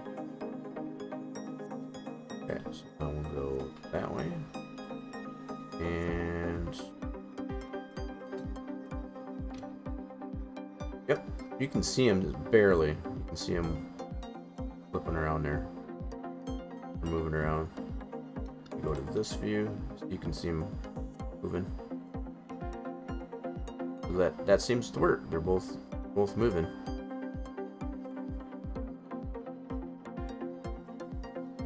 Cool. Alright, so let's go into race mode. And again, I still don't have the wheel onto me, but at least we can be able to see some AI going around the track. So let's go in single race. And let's want to make sure that we've got for single race, as far as that 2 mile an hour there, we still want to see that while the other cars are on the track. Okay. So again, we're testing things out as we add new things. This is one of the things we like to be able to test out to see how this track is reacting, just as far as even with these, you know, minimal amount of things that we've added. You know, items with animation and things like that, just to see how it responds. Alright, let's see if we can, let's load this up this way. Go to bigger view, let's try a different car. Alright, so can we go down pit road here and see if we can get a glimpse of the victory lane. Well, they're just out of view that way, fortunately. Definitely can see him there. Let's go back. There we go. So now we can see him a little better. So you can see him waving. So on this side, obviously they'll look fine. Well, if we look at, we can get to a car and look from the rear. Oops, get one that's not moving. Move to his rear. Yeah, see on the... Actually, that doesn't look bad either, I don't think. Maybe those, dude, like, the fact that it looks backwards on the one side, it might only be because of, it being static. Go up another. Yeah, so even on this, you know, from this side or whatever, it still looks good. That might not be a... It might not need to be redone. But it's still got that proper orientation of the flag there. They wave pretty good, and that's just at 2 mile an hour. One there, you can see it from that. That may not be too bad. Yeah, it looks pretty darn cool, actually. And it turned out pretty well, I guess, as far as in the 15 build. It sucks. It's just out of view, I guess, as far as... Now, okay, let's see if we can... if you can catch it, I guess, as far as from the backstretch there, at least, anyway.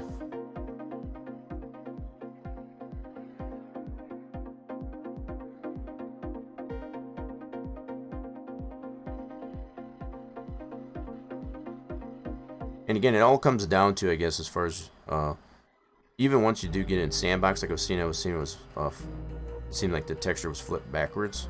The fact that it's not really presenting it that way once you... That's why you got to test it in the sim to see how it looks, to see if anything would need to be adjusted. We caught a glimpse of the flags. Let's see if we can back this up.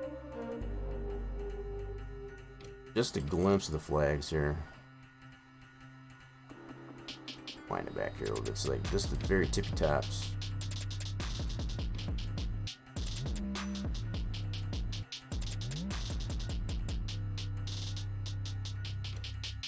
Go frame by frame.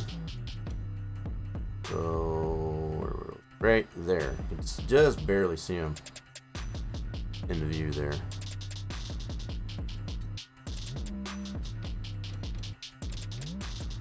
Oh man, they're just out of frame on the bottom. Anywho, they are there, but we kind of get an idea, I guess, as far as how they look. I don't think that's too bad. Whether or not these cameras will be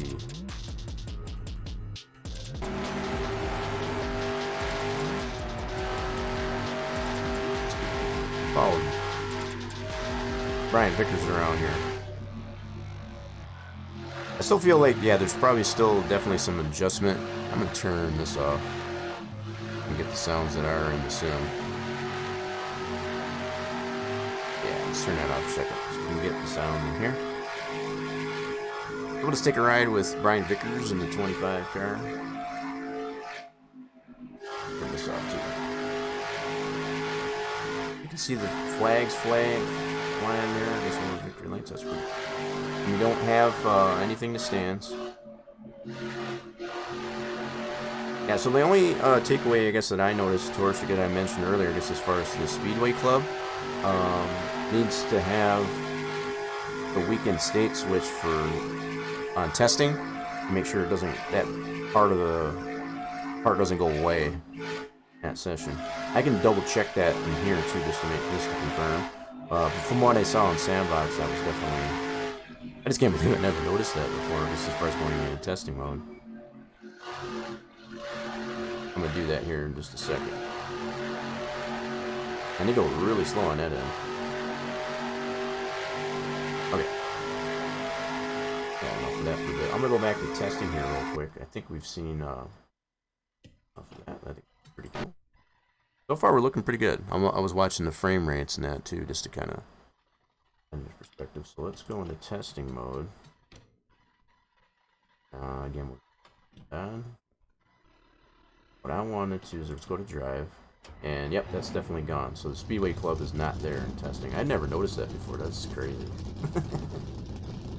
So yeah, so what we are witnessing, confirmed, I guess, as far as when you go in the sim in testing mode, there's no Speedway Club.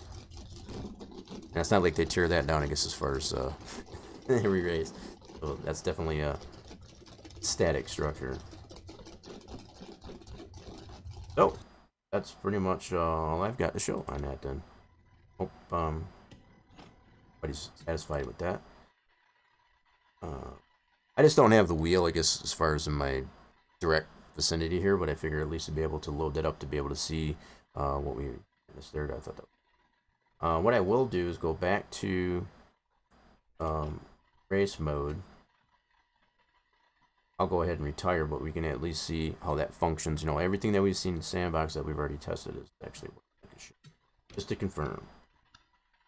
Alright, so yeah, I'll just go ahead and retire. Go right to race, and that's what we should see. So we already noticed, I guess, as far as where the cars were in practice, there was no people in the stands, which is the way that's supposed to work. That's the way we designed the script. If we go to race, I always wait for the Drivers, that. to your car. Always wait for that before I go into the car. That way I know it's kind of ready. Drivers, start your engines. So I'll go ahead and retire, and then I can just go to replay. So we can, you should see people in the stands. I like this new, this new full pace grid, I guess, as far as on adjusted. It's pretty nice. This.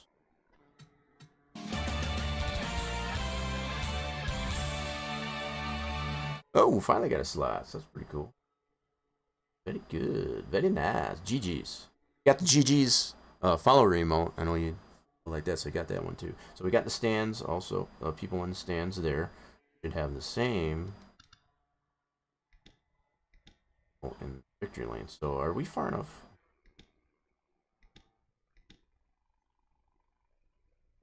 Oh wow, why is my cockpit like that? That's...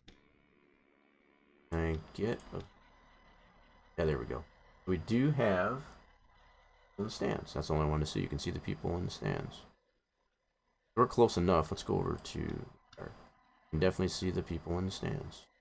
Can't see them from this side, but if they're here, they're going to be on the other side too. That's fair. Man, that's... well, man, we kind of almost missed the Grand Prix now. Really cool body style.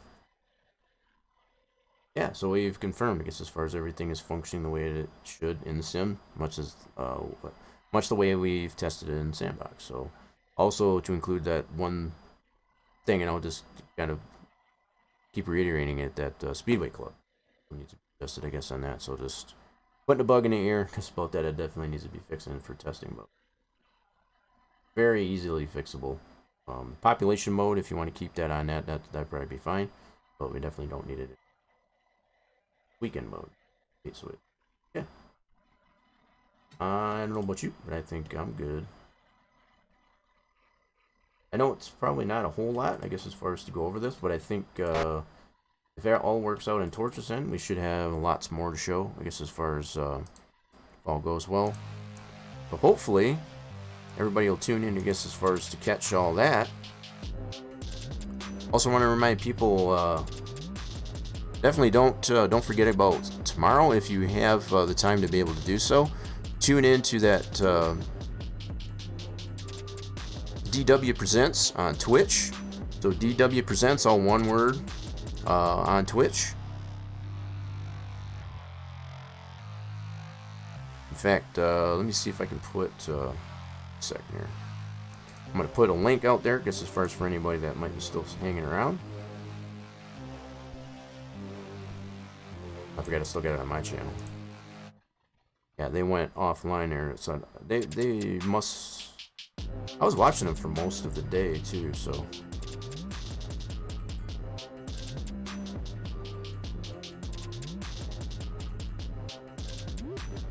If I can bring this back up real quick. And I'll put the link out there just to kind of remind everybody, just in case you want to go ahead and go over there and follow the channel. Leave the notifications on from when that goes live so you can catch it. It is kind of a time thing, I guess, as far as the vote when they go on. So I don't know how many times you can vote. I think it's only once, but if you've got multiple accounts, I guess, on Twitch, vote as many times as you can. Tell everybody. You're looking for Heartsick. I guess in case anybody had forgotten here, I'll kind of bring this back up here too. Let's do this. This is who you're looking for. Heartsick.us. You can feel free to go and check them out. You also want to, let me put the link out here for DW Presents. That's tomorrow, 6:30. Be there, be square. There is the Twitch channel, I guess, as far as where the live stream for the performance. There'll be four bands that are going to be competing. Heartsick being one of them. I don't know what the other three are, but there's some pretty reputable bands. From what Alfonso, I guess as far as the front man, I guess as far as for Heartsick, has mentioned. So they got their work cut out for them. So they're going to need all the support they can get as far as to be able to get on that cruise, I guess, as far as that's happening at the end of February, after the first of the year. So they're very pumped and stoked, I guess, as far as to be able to get this far and to be able to bring it home, I guess, and go all the way with it. I think it'd be fantastic. So appreciate everybody that does give them a hand, I guess, as far as being able to accomplish that. They're really good friends of mine, and the bandmates, I guess, as far as like that. They've worked their butts off, I guess, as far as to get as far as they are, and I guess they deserve all the help they can get. So if you haven't heard of them, even if you don't necessarily care for them, that's fair too. But definitely let everybody know that you might know that might want to give them a listen. I'm reserving, I guess. I'm very tempted, I guess, as wanting to play some of the music, I guess, as far as what they play. It's a fantastic thing. It's like if you are familiar with Deftones at all, as far as bands of the like, they got a lot of influence in that regard. Maybe a little bit of Chevelle, if you're aware, I guess, of some of these types of bands. Very, very, very thick influence, I guess, as far as in that regards. Fantastic group. They deserve, I guess, as far as all the help they can get. They've gotten this far. They've already gone through 2 battles to get where they're at right now, get to this final 4. And to go that far without being able to get it, that would suck. I mean, it's just so...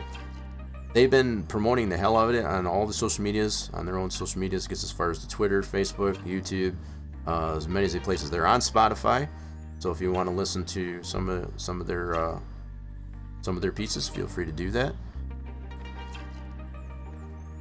Again, I appreciate everybody that does. Everybody that stopped by, I guess, as far as to see what's going on here for Spline Design Studios Saturday as well. I'm going to go ahead and just leave it on this here for a bit. Feel free, I guess, to stick around for the host at the end of the stream. You all have a fantastic rest of your Saturday, unless your weekend. Don't forget about turn your clocks back. I know some of you, we might have that automatic feature, I guess, on our phones and whatever, but don't forget that the clocks get turned back 2 o'clock Sunday morning. So don't forget. Just want to put it out there because I did that. Again, you all have...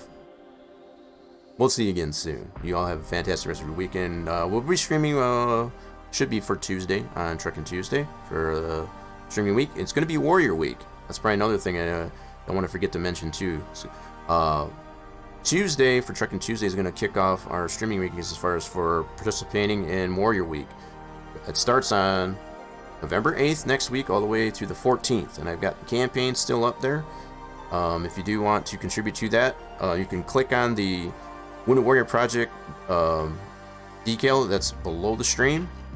It's already set up on that too. I will have links or whatever in chat, whatever, once we start on Warrior Week for next week on Tuesday for Trucking Tuesday. So don't forget, I guess, to participate on that. There is a potential there, I guess, as far as for a Steam Game Code giveaway. If we hit at least the $100 mark, I got a $200 maximum goal. We can definitely go beyond that if need be. But if we hit at least $100 for any amount, it doesn't matter if it's just $100 in total or just by one person, there will be a Steam Game Code giveaway, I guess, as far as during Warrior Week, if that happens. So that's some incentive, I guess, as far as for to get people to potentially donate, I guess, as far as for a great cause that is Wounded Warrior Project. So yeah, kind of pumped, I guess, to be able to do this for the second year in a row, I guess, as far as for Wounded Warrior Project, as far as to stream for Warrior Week. So hope to see y'all then. No problem, Torch.